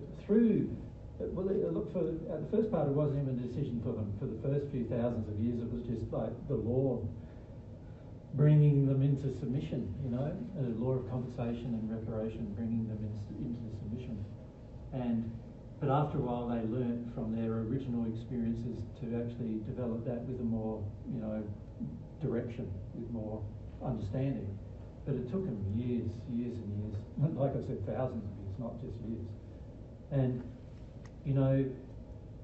if you can do it with God, it's a completely different experience because you're able to have a measure. It feels to me like this. You imagine if we got a sort of like a pendulum, and that's plumb, that's the plumb center, which you could say the plumb center is God's truth, let's say. Let's call that God's truth. Right? Any deviation from that, even the slightest deviation from that is an error. A different direction, isn't it? Any deviation from that, and you can go, deviation all the way around, can't you? But let's say any deviation from that is the error. Now, can you see that if you've got to experiment with every single error before you find the truth, you could be one error after another one after another. This is how many of you are living your lives up to now, right? Experimenting with this, did that work? No, that didn't work. I'm not that happy from that. I'm going to do another thing. Many of you have done this with religion even, haven't you? You've gone, that religion, I've tried that for a while, didn't work. I tried one with my family, that didn't work. Oh, well, I did another one and that's not working, and then do another one, it's not satisfying either. And eventually, some of you have come to the point of listening to the divine truth, but it's taken years of experimenting. Like, if we were all taught, that we could just talk to God and get answers if we're humble enough, and we taught how to use a conscience, then we wouldn't need to deviate. And every deviation would be a purposeful one. It wouldn't be a mistake. For the most of us, we made lots of mistakes, right, before you arrive at a truth. Now, my suggestion is, if you develop that relationship with God and you're open to your conscience and how that works, and you learn about the conscience and how that works, in other words, you learn about how to receive truth from God that works, right? That's probably the very first thing that needs to be learned. If you can learn that, then every other thing you are faced with, you're going to have that to rely on. You're going to have God's truth from God to rely on with every other thing that you face.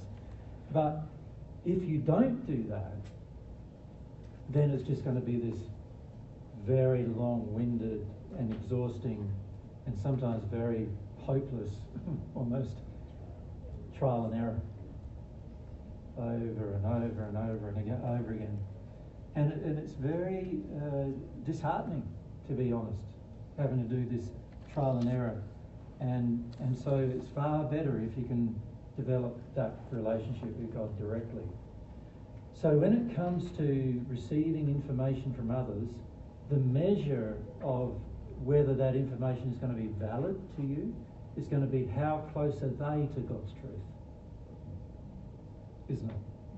Because if the person's a long way away from God's truth themselves, right, then obviously anything they say to you, it might be beneficial by mistake, but it's unlikely to be beneficial on purpose. Right?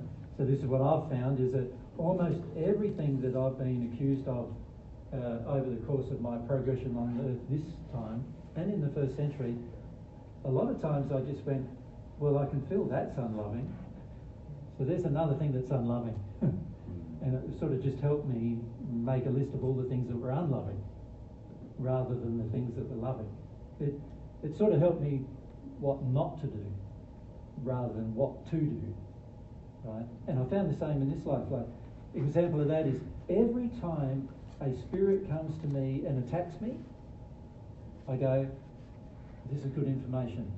I'm obviously doing something better now. Every time a spirit comes to me in an addiction, trying to get me to follow an addiction, I go, this is really suspicious. That's not good. I'll question that far more, for far longer, and before I respond to anything there. And it's the same with a person. If a person comes and attacks me, generally I go, well, there's a good example of what not to do. Right? So there's a good example of what, you know, so a person comes to me, there's plenty of people, like I receive probably hundreds of emails every year telling me what I'm doing wrong. Right? Lots and lots of them, mostly, a lot of times from young men or women, of course, but lots of them, what I'm doing wrong. And I'm looking at them and go, what's the feeling in there? If the feeling isn't love or a focus on God's truth, then I've just got to ignore that email completely. Like I've just got to just delete. And after a while I've learned, well, if it's from that person, I just delete it. And many people who email me, you just get deleted. Because I know that anything coming from that person based on their condition is just going to be error. Right? And sometimes I'll read it so I know what the error is. But by now, you know, by the time you've got 5 or 10 emails from a particular person telling you all your errors, you pretty much know the underlying theme, which is that you're useless and you're not Jesus, and there's no way you could be because you're doing all these things wrong, type of thing. And this is the main, you know, this was the main thing with the job interview we had on Wednesday, sorry. You know, you can't be Jesus because you're not meeting my expectations fundamentally. So you know, once you start working through all of these things, you start realizing the only person's information that are going to be reliable are God's and anybody who's at one with God.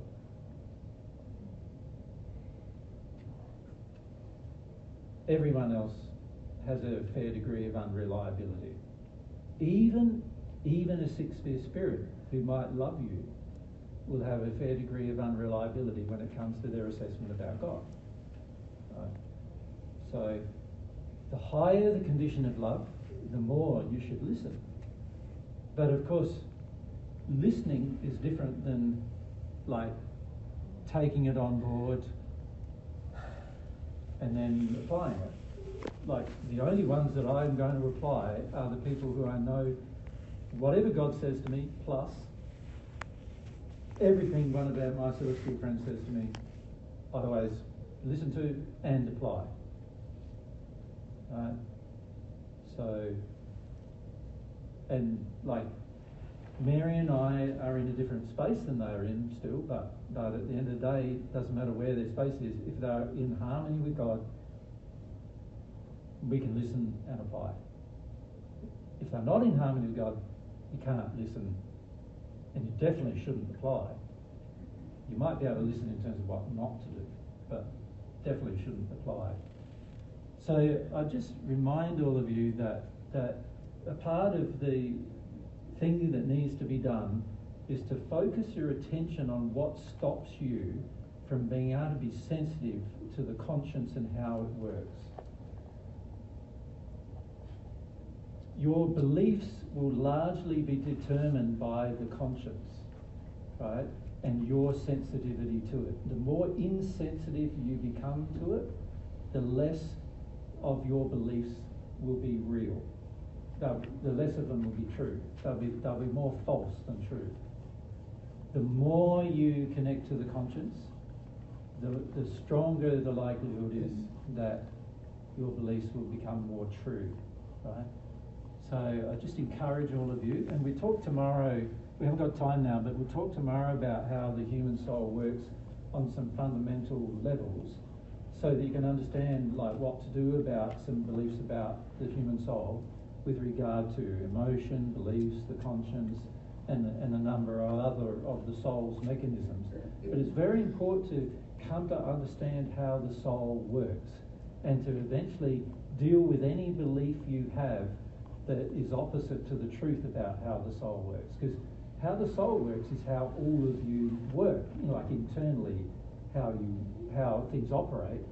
And if you can understand how you operate, now you can understand how God can deliver information to you.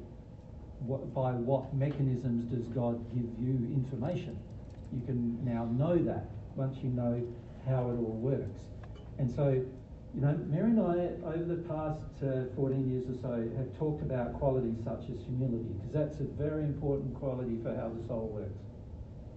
We've also talked about some principles regarding things like, I think we called it how the human soul works. And it was like the ideas of preclusion and succession and a number of other ideas that I presented there, more technical ideas, but they're all about how the soul works, how your soul, you know, it's your soul. You want to know how it works.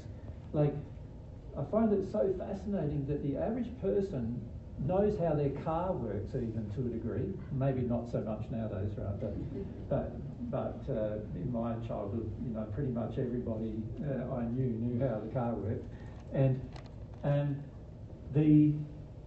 yet they don't know how they work themselves, like how their own soul works. It's fascinating that we spend so much time learning how everything around us works without spending any time learning how we work, right? If you think about schooling, one of the very first things we should be learning is how we work, how the actual human soul is designed to work.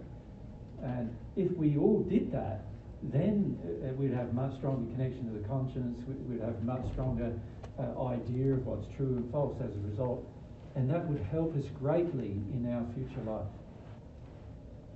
So learn to have a childlike fascination about how you work. Like, treat it like a science project. You know what I mean? At the moment, most of us sort of treat life like a, what's the word I'm looking for? It's like a mistake, isn't it? Like, oh, it just happens to me. And I don't really know why it happens, and why I met that person, and why this thing happened, and why I fell in love with that woman, and why I married that person, and why we had these children, and I don't understand any of it. It just happened to me one way or the other, you know, why I had those beliefs, and why I was in that religion, and why I went from that religion to another religion, and, you know, why my concept of God has changed over here. I've got no idea why. And once you understand how the soul works, you start understanding how all these things happen, right? And then you actually have, once you have an emotional understanding of how your soul works, now you have some grasp over how to change it so that the bad things that happen don't get repeated, once you understand how it works. So it's to your long-term everlasting advantage to understand how the soul works. And if whatever you can do to learn about how your soul works, you should do. And it should be a priority in your life, because it's you we're talking about. You know, your whole life is happening because of how your soul works. And if you understood it better, then you'd understand how to control your whole life, how to change you could call it, I suppose, destiny, or it's not a planned destiny, but you could change the future of your life by working out how the soul works and working out what do I do to make it work more efficiently, to make my life work more efficiently. It would benefit everyone on earth immensely if this was taught from childhood. So what I'd like to see one day is a childhood program that began with first year, number 1 year, would be God. Second year, qualities of God. Nature of God, personality of God. Third year, human soul.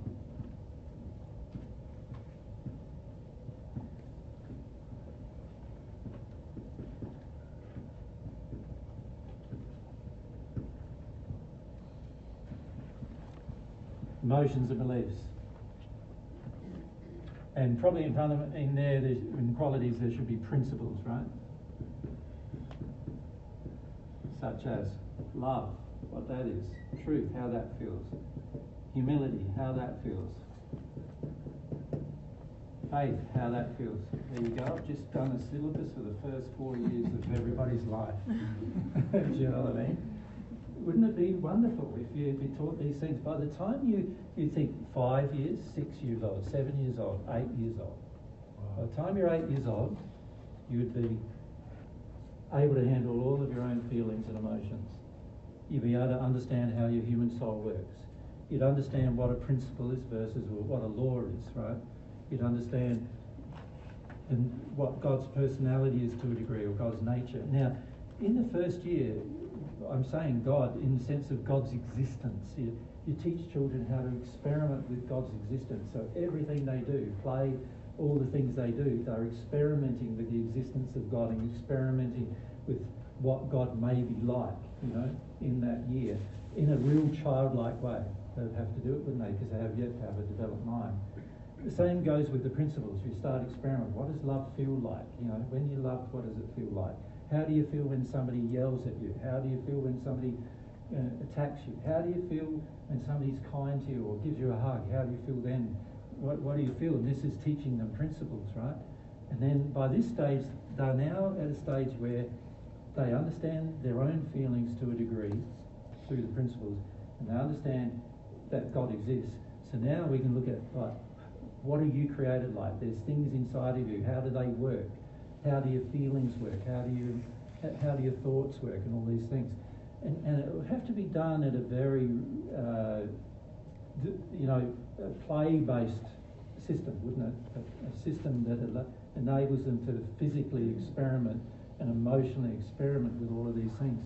But so what they understand at 5 about God won't be the same as what they understand at 15 about God. But it introduces these topics into their life.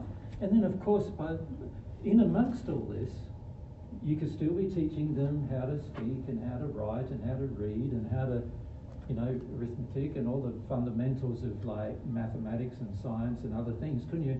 And as a result of them being open emotionally and open to how their soul works, they would absorb this information far more rapidly as well. So you could actually make that half of the syllabus and the other half this, right? And you imagine if you had grown up in that state where by the time you were 8, you understood these things, right?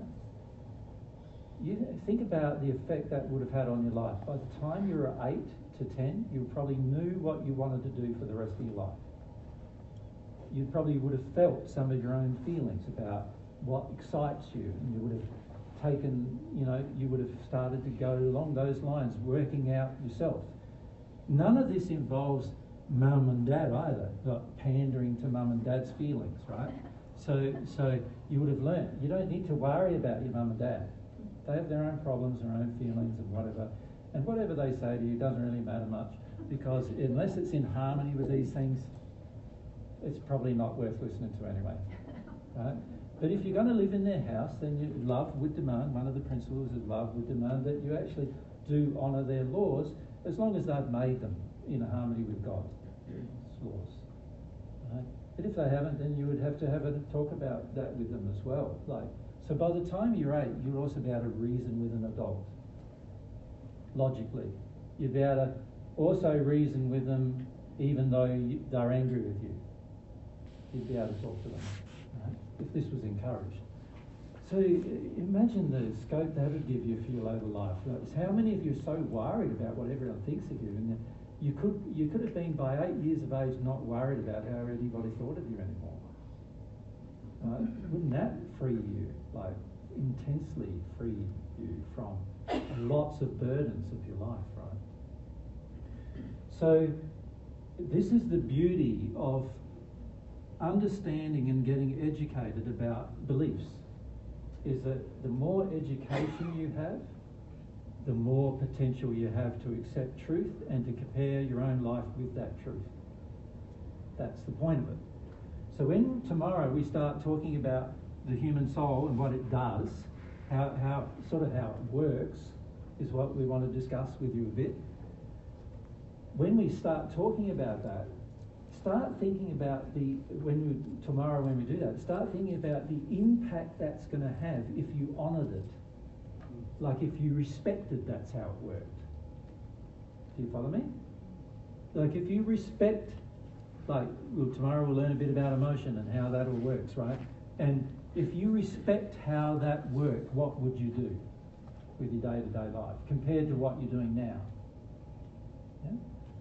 So if you can come tomorrow with that attitude of, I want to understand myself better, not from my own perspective, but from the perspective of how I've been created to work, to how my soul's been created to operate.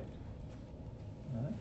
And if we can understand ourselves better, there's a very good chance then that once we understand ourselves better, that we can start acting in harmony with love of self in terms of what we do and choose to do in our lives.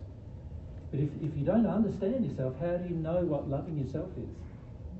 You're not going to know. And this is why most people on earth have no idea what it means to love themselves. For most people on earth, loving yourself means feeding your addictions. That's what most people think loving yourself is.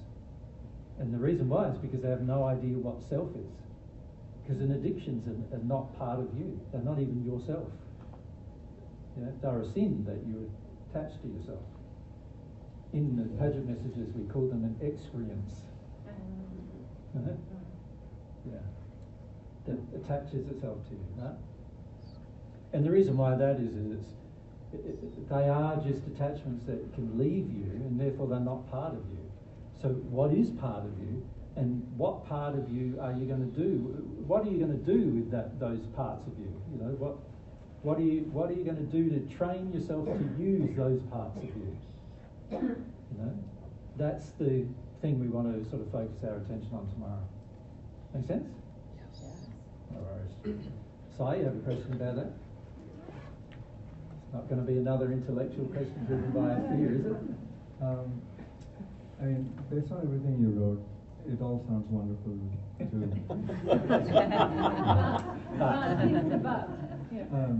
I'm actually going a few steps further and imagining entire humanity and all of existence to be like, let's say, in the 36th sphere. Yep. And I'm still going like, what's... To be in the 36th sphere, you say? In the soul union state. Yeah, no, that's not going to be possible, is it? No?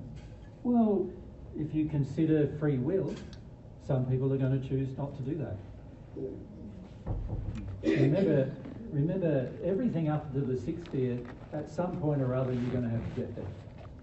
And the reason why I say that is that's the condition of the perfect natural human, and the laws are all made in such a way that given enough time, you will get there. But when it comes to anything above the sixth sphere, the seventh and the eighth, the union state with God, you know, the one with God, and then above that, all of that is completely dependent upon the exercise of your will. Up until the sixth sphere, you could say it's a combination of will and God's will. God's will is that you all become the perfect people you were designed to be, one way or the other, right? That's God's will, and He's created a whole heap of laws that are saying that's where you're going to be, Si.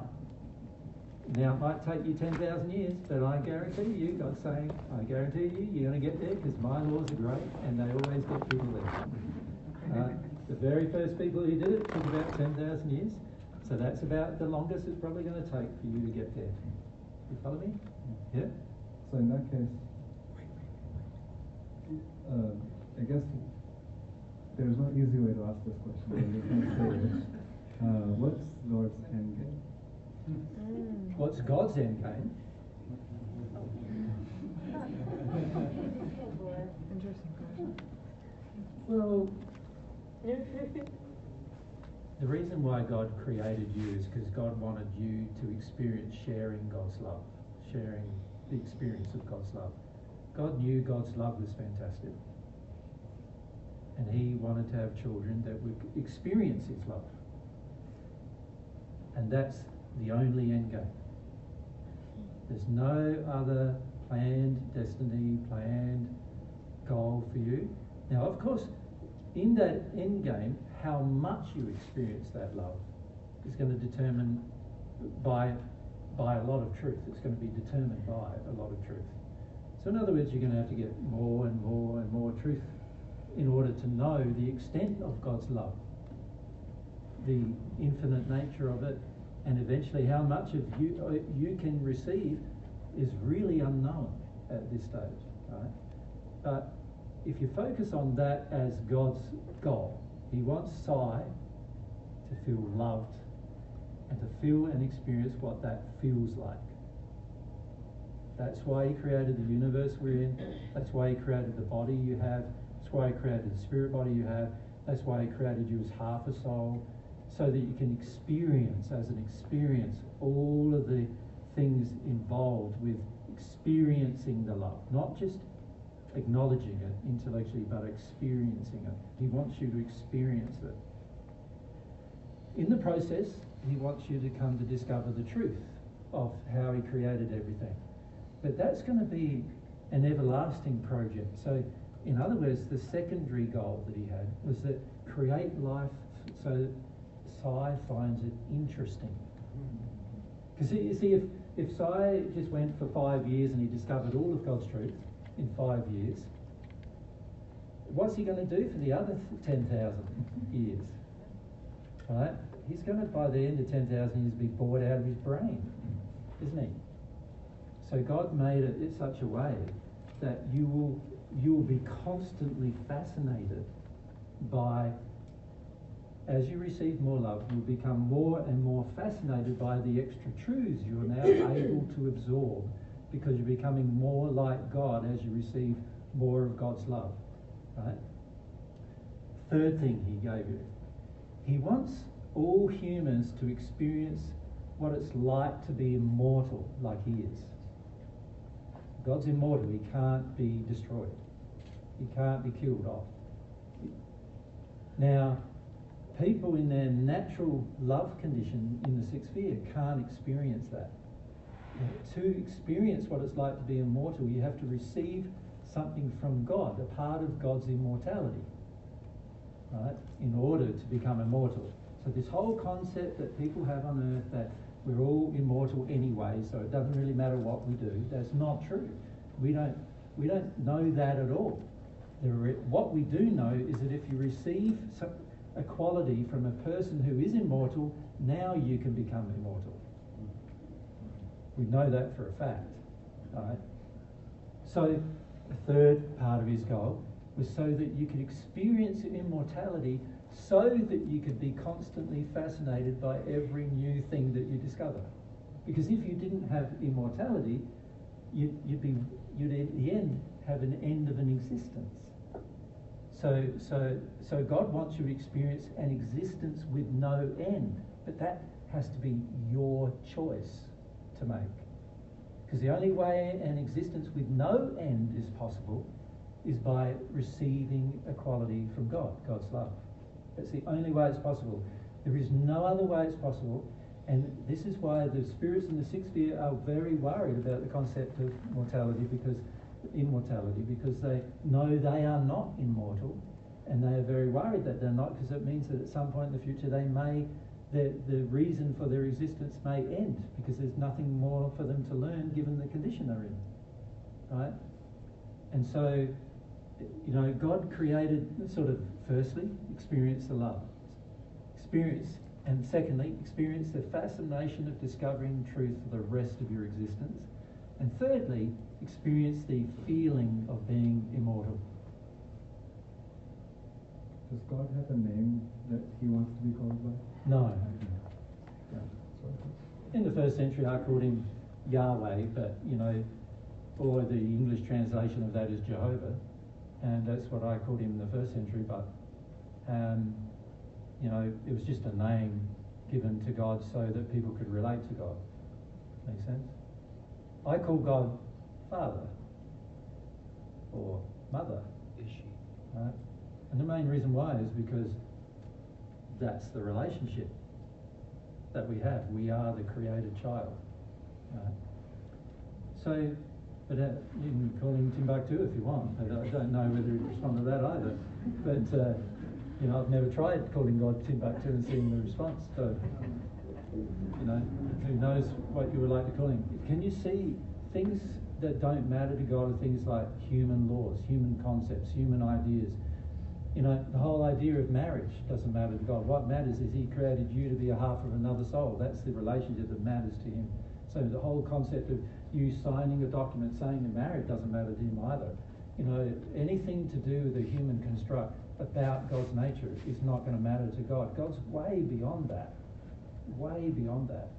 And so you will come to feel that as you have a closer relationship with God. You'll feel that. So you feel the things that matter, which are to do with love, truth, and immortality. They are, in the end, the things that will matter to you the most. Right?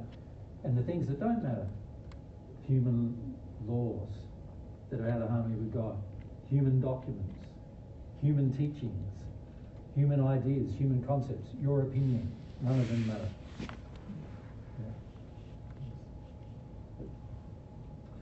All right, guys, well, we'll leave it there today, and we'll get on to this subject of what the human soul does tomorrow.